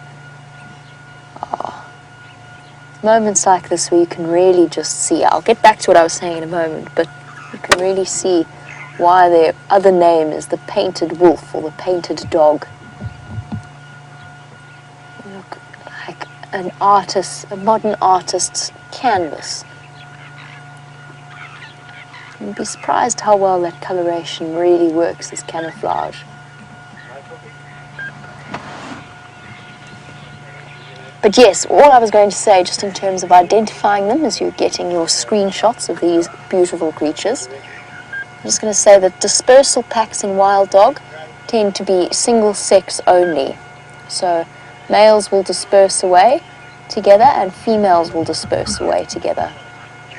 Not necessarily all.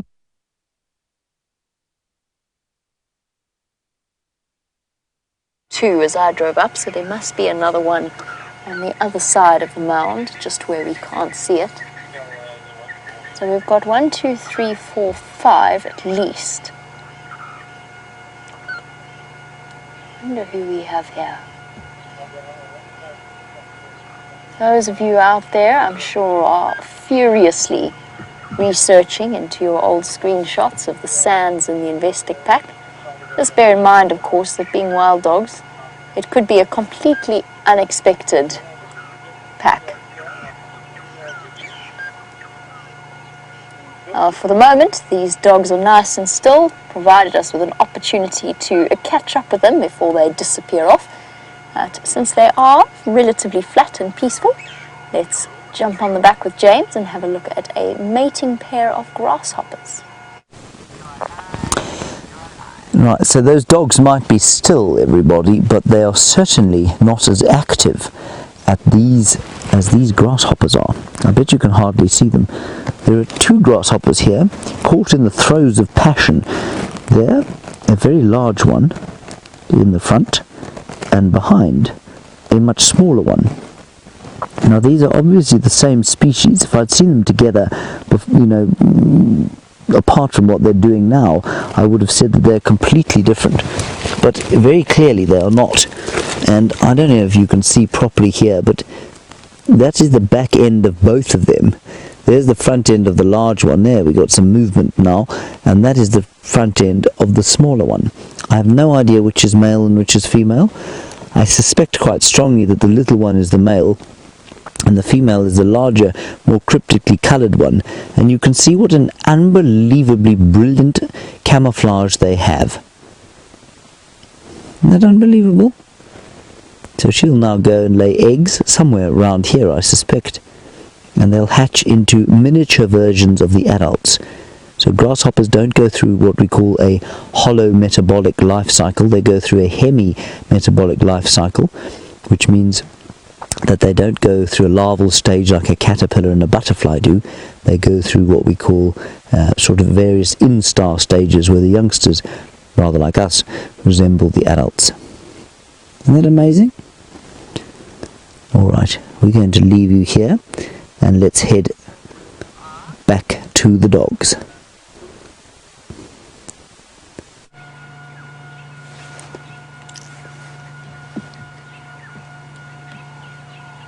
Beautiful animals. This female's a little bit restless. I don't know what she's seen. She's certainly trotting off with great intent. She went back to sort of greet the members of the pack. And she's now, where is she going? She's moved behind us. She's oddly wary of the vehicle. And I wonder if this really is a pack that we've encountered before, if this is a different group. It's not impossible. The reserve where I used to work, which is not terribly far from here, it is a closed system. In other words, it's a fenced area, but quite a large fenced area. Nevertheless, never had any wild dog. And in the last few months, oh, hello, we get as well. We could well be on the move soon. But this particular reserve, a whole pack of wild dogs suddenly emerged out of nowhere, made it through the fences, and has taken up residence. And in fact, what are you doing, dog? Stalking a turtle dove.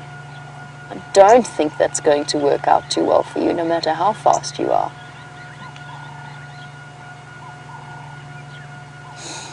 Also a female. So far the 3 dogs that I've been able to sex are females. It's interesting. I don't know where that other female went. Brian, can you see her back? Oh, there she is. What are you looking at? Oh, so there's something scary in the water.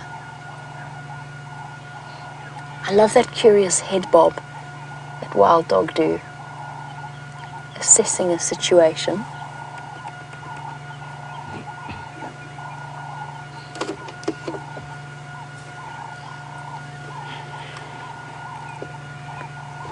Maybe even that instinctive fear of crocodiles. That could also be one of the reasons behind that response. There's a couple of explanations behind this. It may be part of the pack that's separated from the rest.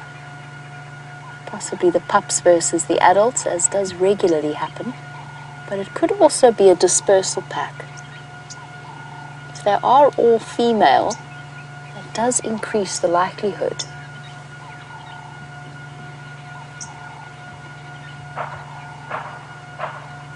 Oh, whatever was interesting about the water clearly isn't interesting enough to require further investigation. And they've realized that they've lost a female. She is all the way on the other side of the clearing now. It'll be interesting to see if these 3 get up and follow her. This whole dynamic at play here is absolutely fascinating. Oh, big yawn, yep. Time to get up. This is another female. And another female.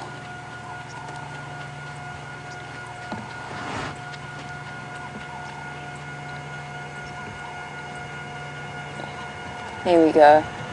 All females. Please take lots and lots of screenshots, because this is interesting. So Penny in South Africa tells me that there were 2 separate breakaway groups in the Mulwati in the last 2 days, and this could well be one of them.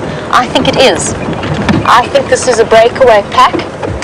It's 4 females on the lookout for new and more exciting prospects. And already we might have the beginnings of an alpha leading them away, trotting off into the distance.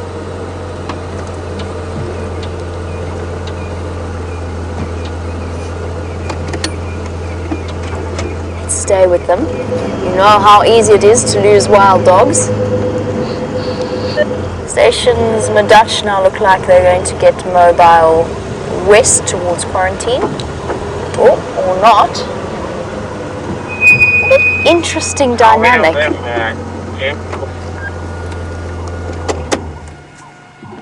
Just former fuzzies. Look at this. This is fascinating. This female obviously taking not the lead, then the initiative would maybe be a better description. And the other 3 not quite showing great enthusiasm to follow, but nevertheless up and moving behind her. And I think that we should too. There they go.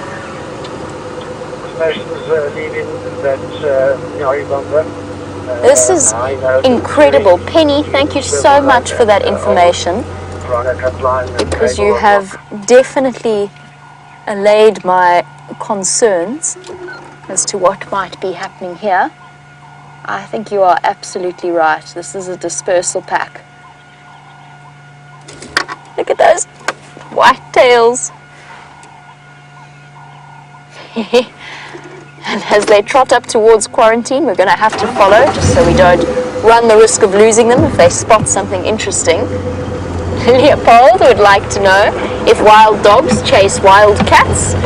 And yes, unless it's a wild lion, in which case they would be exceptionally foolish to pick that fight. But wild dogs can and will chase leopards and cheetah, and any of the smaller cats as well.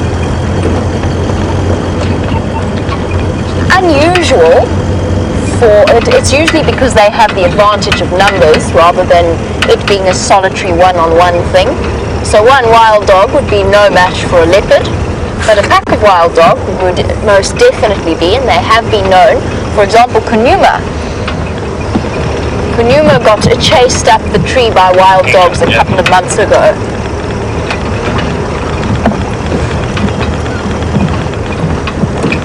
These girls will, if they are a dispersal pack, which I'm fairly certain they are, we could be proved completely wrong, of course. They could end up connecting with the rest of the pack. So that could happen as well. And Raisa, thank you for sending so many screenshots of these particular animals. I will be sending them through to Grant Beverly, who will help us identify. Look how spread out they are. Can you see how different this dynamic is to the usual pack dynamic that we see? That's the female in lead far in the front, and the other three sort of ranging slowly behind her. And that is why I said she has the initiative rather than the dominance. They're pack animals, so they're staying together automatically. And the next few months will be one of the only times in these wild dogs' lives that they will probably show a little bit of aggression. Oh, they found a smell that's interesting. And once they do find some males, possibly males from another dispersal pack, they will spend a few days courting each other and getting used to each other's presence, at which point, once the pack is formed, it will become time to determine who the alpha is. Let's just catch up. I don't want to let them, just because it's us all alone, I don't want to let them get too far ahead. Oh, I've got a horrible feeling that we might have driven through some dog scat. And the dogs are now heading south towards Philemon's Dip. So they could well encounter, we could well meet up with Sam and James and Steph very, very soon, and Liam, of course.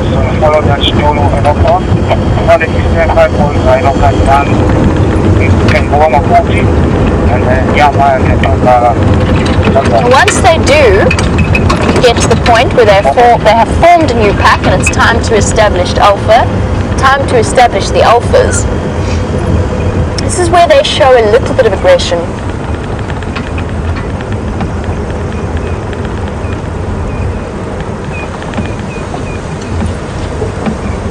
As the wild dogs race down towards Philemon's Dip, let's see where they decide to go next. They could be on their way to water, or one's going off the road. Remember I said they're not quite as relaxed with the other vehicles as... Oh no, I've done a terrible thing. I have definitely driven through some wild dog scat. It's terribly smelly every time the wheel rotates in to the wrong place. Do you think that is one my daughter and one my cousin Gala? Still a lot of pounds fresh frog.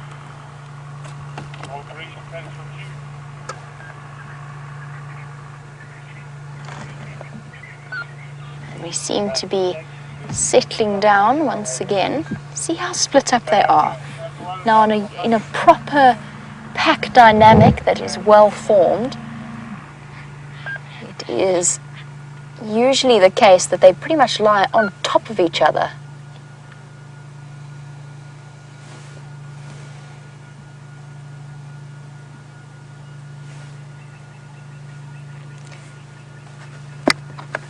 See how much further ahead she is, scouting ahead, looking for potential mating opportunities, unless, of course, I'm completely wrong and this is part of a pack.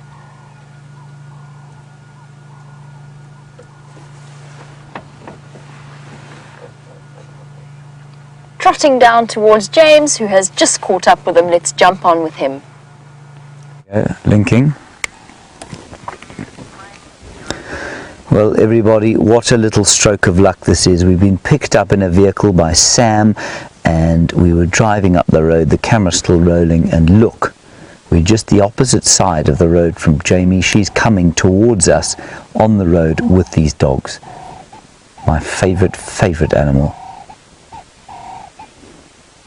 And listening. Look at the ears. It's become more and more apparent to me. Here comes another one. It's become more and more apparent to me as we've been following these dogs how important their ears are when they're hunting. This one's got a very slight limp. That's quite distinctive. Let's keep an eye on that. Look at them moving. They move with such incredible ease.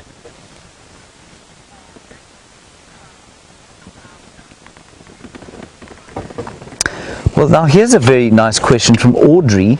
Audrey, you're just 12 years old and you want to know if the wild dogs will eat that dead impala. Here comes the next one, Viam.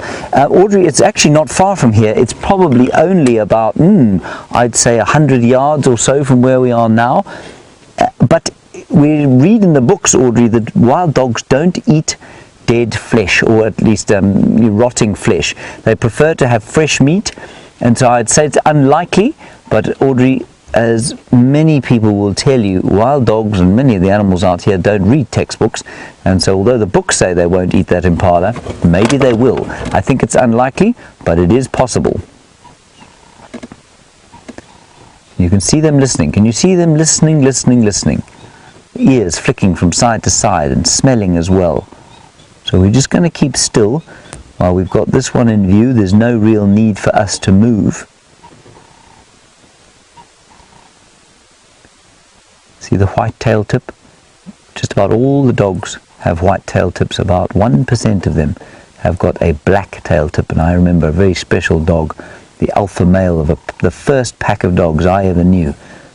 He had a black tail tip, so I will always remember him. He was almost completely brown with a black tail tip. And then in the background, of course, you can see Brian and Jamie. And that dog is tired now, not knowing whether to follow his mate or whether to carry on or wait for the others. I'm just going to stand up in the car and look behind us to see if I can see the other one, which is now asleep on the road behind us. It's doing exactly what the other dog's doing, yawning and going to sleep. So Steph's got a really good view of that one, as has Samuel, and we'll carry on looking at this one here. Can you see it there, Viam? You can see it a little bit. Aubrey coming. Alright, let's go straight across to Jamie. She's got a really nice look of the dog that we've been looking at.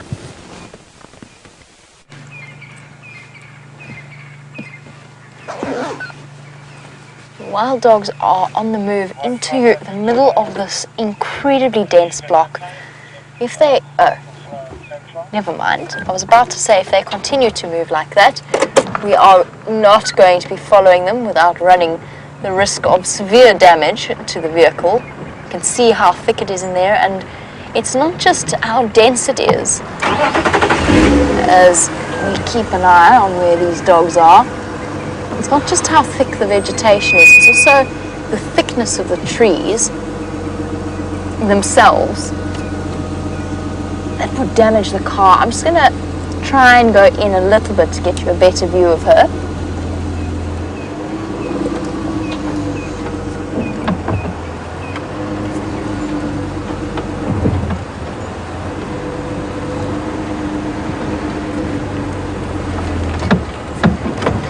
But if they do, oh, no, this is why we couldn't stay with them this morning. We have an answer to that mystery as well. Not that I'm completely defending us. All right. Well, that does answer a question for us.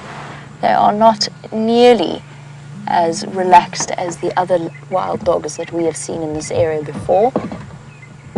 Oh. I didn't even see the one in the road. But they are particularly skittish. So once they do go off the road, then we won't follow them any further. We don't want to give them further cause for stress. Oh, okay. Relaxing now again. And James has been keeping secrets. He has also got a wild dog there, right next to the vehicle. So let's head over and have a look at his view from this angle.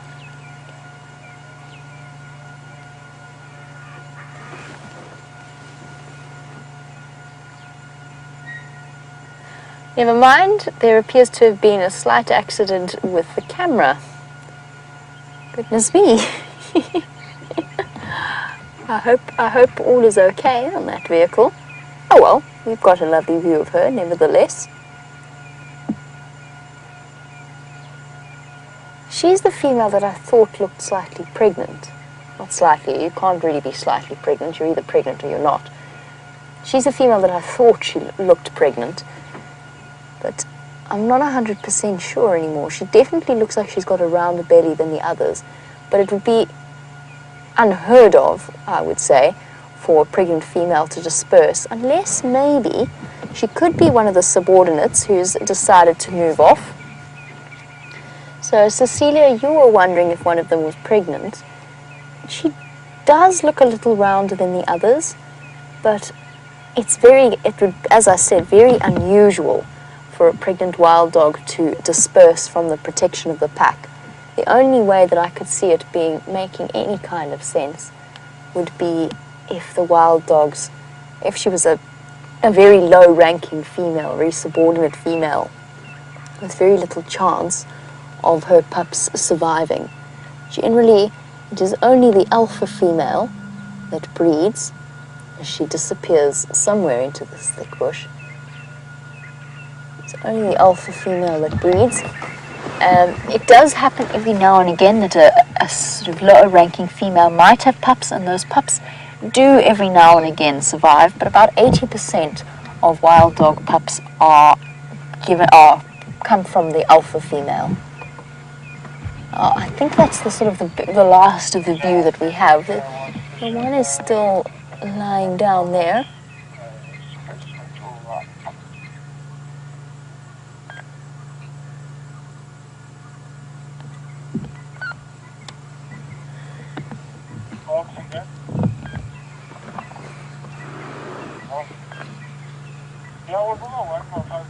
I know that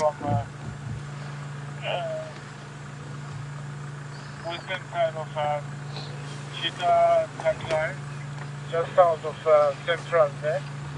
She's coming straight east into the block again. So it looks like sorry guys, it's something. Kill from Awandawi, western side of Cheetah Pipeline. Some interesting conversations happening there.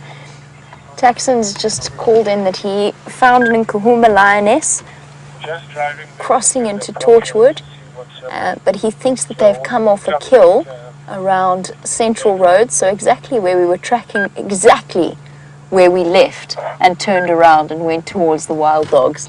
So a lot of the mysteries from the morning slowly starting to be unraveled now. Nkuhuma's had a kill in a block, and the wild dogs are skittish for vehicles off-road, which is why we couldn't find them this morning, because they were hiding. Goodness, lots of mysteries being answered today, or this afternoon.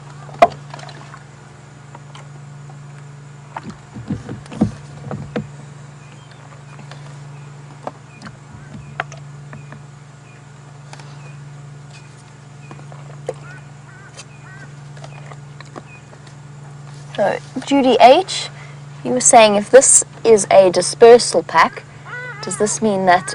Oh, there we go. See how... Sorry, Judy, I will be with you in 1 second. But you see how disoriented and disorganized this wild dog pack is when compared to a pack like the Investec or the Sands pack. Spread out, not fully bonded, not entirely sure of their place in the world. Just judging by their behavior, I'd be almost certain that they were a dispersal pack, unless they were separated from the rest of their pack and feeling lost and confused, but I don't think so. They don't seem to share the same bonds. Well, off they go into this thick block. We'll do a loop, but we won't try and follow them through here, because I saw immediately as soon as we moved just ever so slightly off-road how nervous those animals became. So Judy, this does, oh, there we go, one last one. Sorry, one last glimpse coming through this gap. Oh, two coming through this gap. Come on. Don't stop there. Promise you there's a wild dog there. It was about to come through. And then they both stopped dead. All right, we'll go back to Judy's question. The Investec pack alive and well. There we go. Apparently, I've only just heard that the Investec pack has lost a few members. I hadn't realized. Apparently, it's gone down to something like 8 or 9, which is very sad to hear. I hadn't realized that. That was some news that was shared by a viewer with me this morning. I'm not quite sure what their current total stands at exactly, but I'm sure that they are absolutely fine wherever they are. This just isn't them, apparently. The stations, these Madach now mobile to the east in the block south of Wahlberg's Road, away from Philemon's Dip.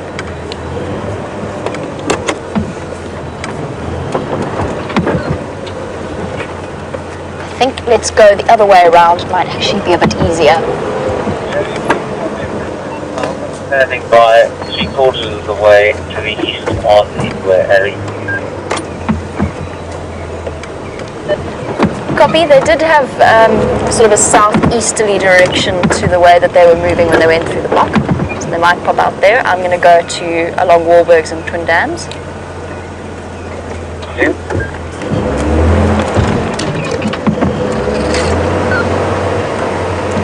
I'm sure you've noticed, but they're quite skittish.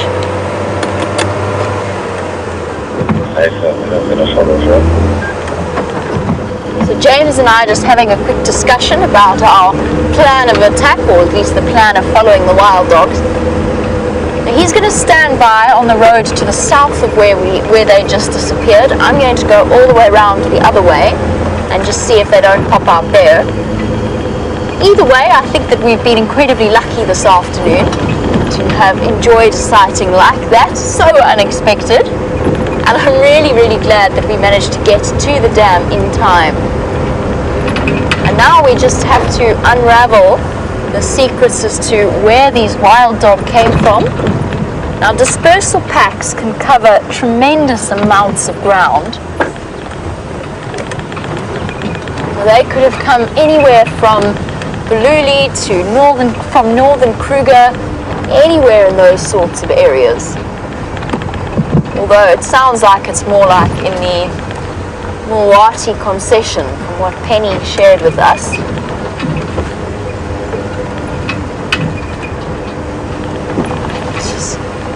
Either way, it is also getting a little bit dark for wild dog viewing. A little bit chilly actually. If you'll excuse me, I'm just going to take the opportunity to pop an extra layer on. It's definitely suddenly got very, very cold. Ryan's broken out the very large gloves to keep his hands warm. I'll at least pop a scarf on, I think. Ooh, winter's here, and I don't do very well with the cold. I'm quite okay with heat, but the cold is not really my thing.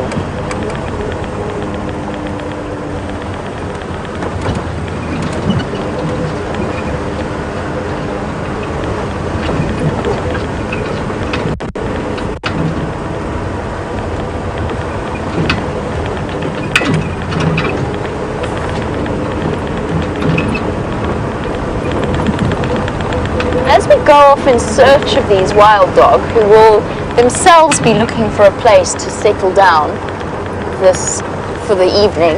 Ravi, you were wondering about the differences in the way in which wild dogs versus hyenas have responded to shrinking habitats. And this question needs a little bit of context. So wild dog numbers have dramatically decreased over the last 50 years, tremendously so. It was this wonderful period of recovery of the population before in the 90s wild dogs, all of a sudden their population sort of crashed without anyone really ever finding a full explanation as to why. And one of the solutions put forward was canine distemper, but the other was the fact that with their habitat loss, they just weren't able to cope and to adapt. Ravi was wondering why it is that hyenas have adapted so well, whereas wild dogs haven't. It's a difficult question to answer. I don't really have a specific answer for you. Some animals are just more adaptable than others. Cheetah, for example, are almost overly specialized in the way in which they hunt and the way in which they are designed, whereas leopards are incredibly resilient to different changes and incredibly adaptable. There are stories of leopards living in cities throughout South Africa without anybody realizing, scavenging, changing the way their natural behavior to completely, doing something completely different with their lives. So I suppose the explanation behind the wild dog and the hyena is something similar. There's also the fact that hyenas and human beings as species almost evolved with a very, very close relationship to each other. We'll just dodge James there.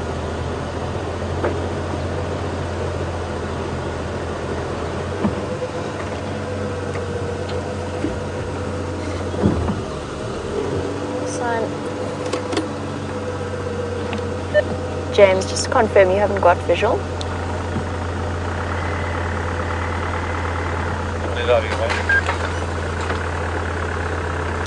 Copy, thanks.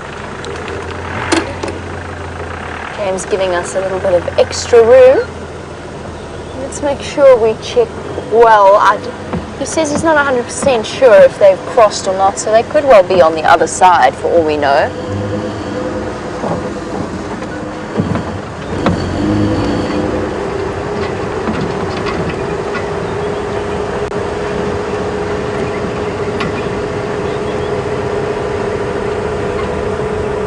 No sign of him. We shall leave James behind to man the fort as it gets a bit darker, and I think we'll go off in search of other things.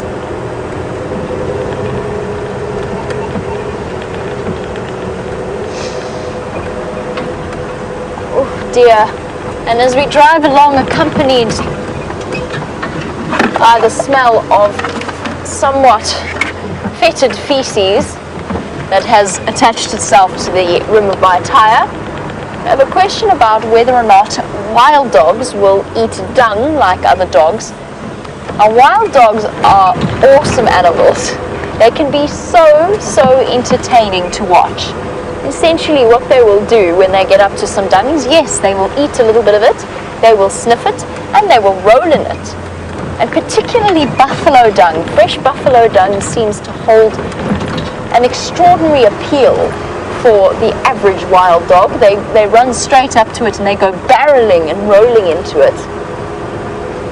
They definitely enjoy that. They enjoy being smelly and they enjoy having lots of different types of smells on them. Though whilst they do not ingest a huge amount, they do enjoy playing in it.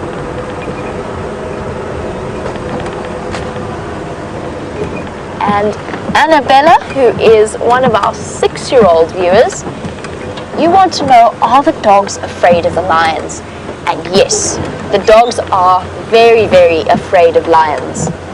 so they know that they're faster. But unlike the normal situation where dogs chase cats, in this case, the lions are much bigger cats than the wild dogs, and so the cats chase the dogs. Luckily for the wild dogs, the cats aren't really as fast as they are, and because lions are big, they're sort of big and clumsy and don't necessarily or aren't necessarily quick enough to catch them. The wild dogs want to stay far away from lions. And in fact, Annabella's put her finger on one of the big theories behind a lot of the decline in wild dog numbers, or at least one of the theories in the decline of wild dog numbers. I've often spoken about our changing ideas of conservation and learning from our mistakes as time goes on. And it suggested that one of those mistakes was to put water holes in the northern parts of the Kruger, areas where the wild dogs would usually flourish, but sort of the more water-dependent animals might not, particularly buffalo. But with artificial water holes, that brought buffalo moving further and further up to the north and into areas where wild dogs typically had the space to themselves. And with buffalo, of course, the lions came following after. So it's one of the theories behind why there was such a sharp decline in wild dog numbers in the Kruger. It's just a theory, there's nothing proven, but it is a theory that to me holds quite a bit of weight in terms of its explanation. So yes, essentially, the wild dogs are afraid of the cats, and for good reason.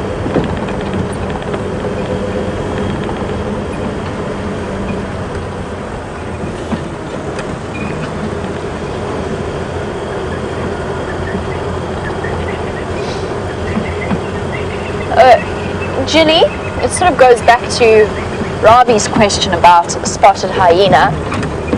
Ginny, you were wondering, because you've heard of cases of farmers shooting wild dogs to protect their livestock, and you were wondering if this was never the case with hyenas. And no, it was the case with hyenas. Look, spotted hyenas, their numbers have also declined, just not quite as sharply as the wild dog numbers have. And we've changed the ecosystem in our inimitable way of doing so as human beings. We have completely changed the world in which they live. So spotted hyenas probably face just as much, but maybe this is one situation where their reputation as scavengers might actually have protected them a little bit. In general, though, it's probably more the fact that wild dogs are diurnal predators, whereas spotted hyenas are mostly nocturnal. So the farmers saw the wild dogs responsible for, if they were responsible for taking out their livestock. Luckily, within South Africa, there are lots and lots of education programs that are currently going on at the moment in order to teach people that, or especially to teach farmers, that shooting or poisoning carcasses is not the way to protect their animals from being attacked. And there's lots of different approaches. A lot of big dogs have been utilized, big breeds of dogs, just as they are in mountainous areas of Europe. Burmese mountain dogs and so on. So they've been utilized as a method of keeping livestock safe without necessarily harming the predators. I've even heard of alpacas being used as well. Alpacas being used as guarding sheepdogs. That's something very interesting that's being utilized.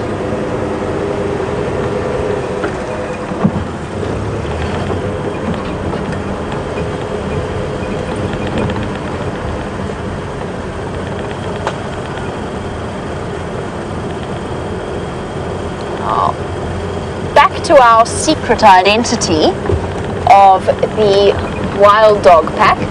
Hemel was wondering, if the Investec is now 8, could our mystery wild dogs not include 3 breakaways from that pack? And the answer is no, probably not. And the reason I say that is, whilst those wild dogs that we saw were not necessarily old.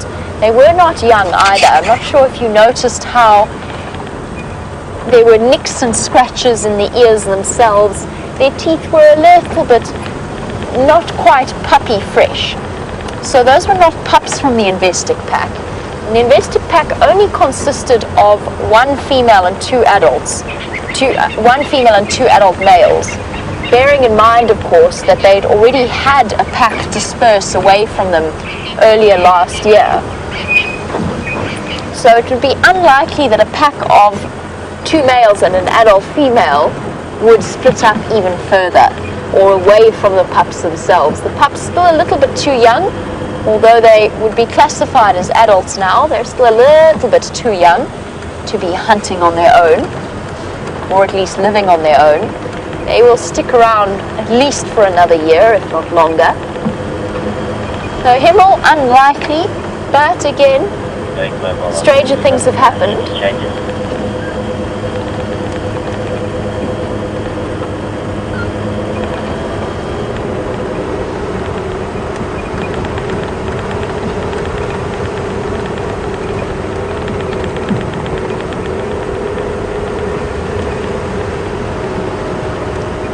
Oh, tomorrow will just have to be the time which we investigate whether or not the Nkuhumas really did have a kill hidden away in that block, very, very close to Torchwood. Doesn't sound like, because Taxon was following up, it doesn't sound like he did find anything there. But it was getting a little bit dark when he set off on his search. And we'll have to wait until morning to find out.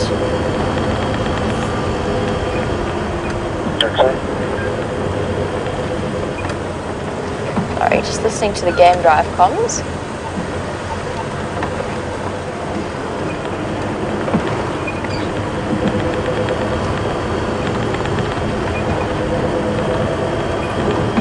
As we head into the chilly night, this is always one of the most exciting times to be out in the bush. I know I've said this many times, but really, winter really is one of the most exciting times. Andrew, any luck with anything on the outside? Let me just turn this down.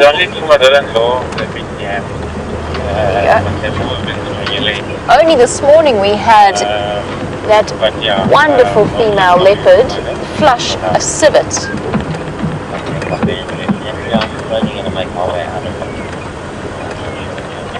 Now there's something I never got around to doing, and that was actually properly answering the question about how the phases of the moon affects the different animals. And Debbie was wondering now, with the dark phase of the moon approaching, how is that affecting the impala behavior?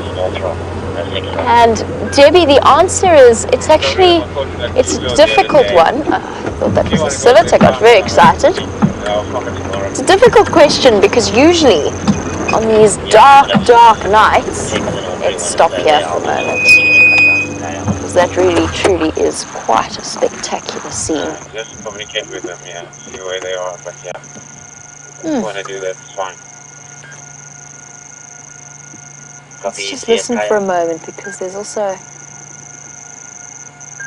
sounds of frogs in the distance, as well as the cicadas.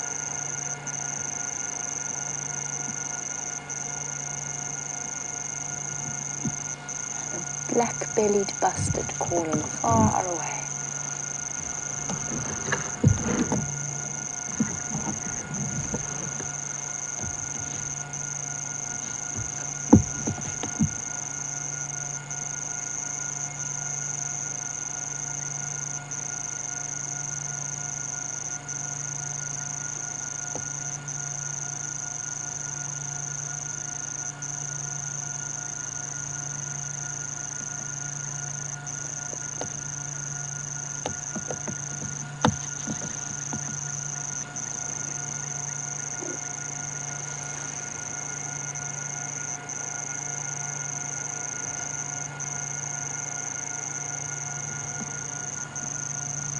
Beautiful. Always nice to just stop and enjoy A picturesque African sunset in relative silence. And I have seen many, many times. No, don't do that. Well done, Rusty. This would be a very bad place for us to get stuck on the thin tree house dam wall. I was going to say, I've many times seen an African sunset shock people into awed silence.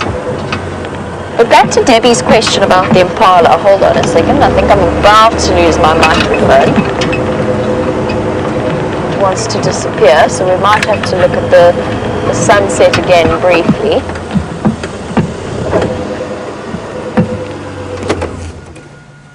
No, it's hanging on there. Here we go. But back to Debbie's question as we continue our search into what's promising to be a very dark night. Now typically, on the average day, when it is the dark moon phase, the new moon phase with very little ambient light, or on a cloudy night, you'll find that the impala are utterly terrified, that they are huddling together in fear, usually in an open clearing, like for example quarantine, as open as they can make it, so that they can see any threat coming, or at least try to see any kind of incoming threat, and that way make it through the night unscathed. This time, however, during May and June and their rutting period, the males don't give the poor females any kind of chance to behave like that. So driven by or spurred on by their hormones, they spend most of the evening, despite the fact, and I heard them last night, even though it was pitch black outside, and we should know because we had a power failure, so it was really genuinely pitch black outside. But I heard the impalas sprinting about and chasing each other about. And that's one of the reasons why mortality rate for male impalas at this time of year, and unfortunately some females caught in the crossfire and caught up in the distraction, that's one of the reasons why it is so high. And that actually was a question that I never finished answering, and I think it was from John, about how full moon affects the behavior of the animals. So full moon essentially does the opposite to them. The opposite of the typical new moon behavior would be to wander around, not relaxed, because again, it's still a nocturnal time, it's still danger time, leopards and lions moving about, but a bit more relaxed because the animals or the diurnal animals, the daytime animals, can see better. And we are amongst them. I've been out on full moons, and I would never ever go walking in the bush at night for any period or for any kind of a distance. It is a scary adventure, and we are not the dominant predators once the sun goes down. But even we as human beings can see, if you let your eyes adjust and you go out into the middle of the night and you switch off all the lights around you, you will be able to see relatively clearly on a full moon night out here. So that applies even to human beings. The animals are a little bit more relaxed. The lions and the leopards that rely on stealth have to work a little bit harder on those kinds of evenings to catch their prey. So John, I hope you stuck around and you're still watching, because my apologies, I got distracted and then I just kept getting distracted and I never quite finished the answer. I think we were distracted by that incredibly sweet baby giraffe.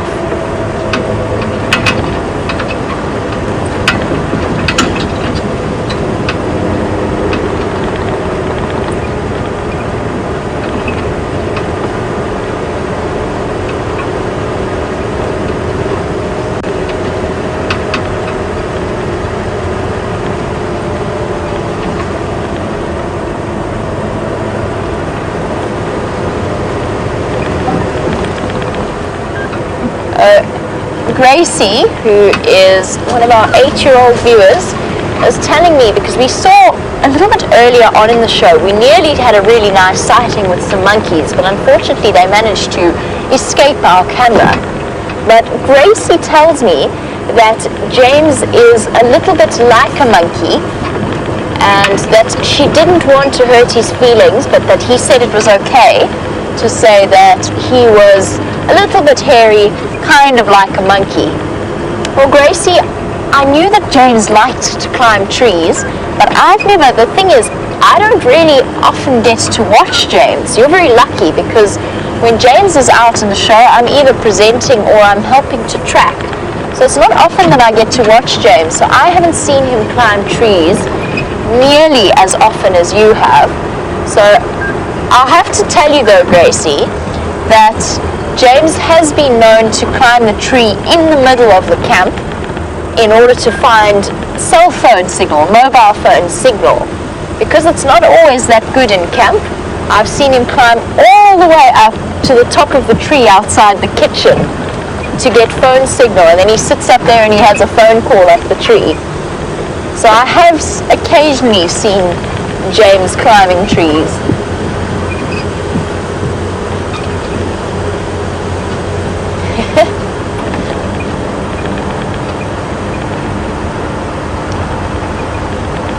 And speaking of James, I hear that James has hurried on home as the light has started disappearing.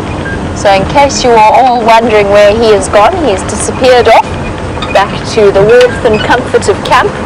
And of course, they can't operate in the Mahindra without lights to illuminate James's face. So as it got dark, they muddled on back to camp. So I'm going to say thank you very much on his behalf, as well as my own, for joining us once again on our Sunset Safari. Thank you, Brian, for your fantastic camera work. I'm sorry we didn't find a buffalo weaver, but there's Brian's tribute to Buffy the Buffalo Weaver. Beautiful tribute. And thank you to Rebecca and to Jerry in Final Control.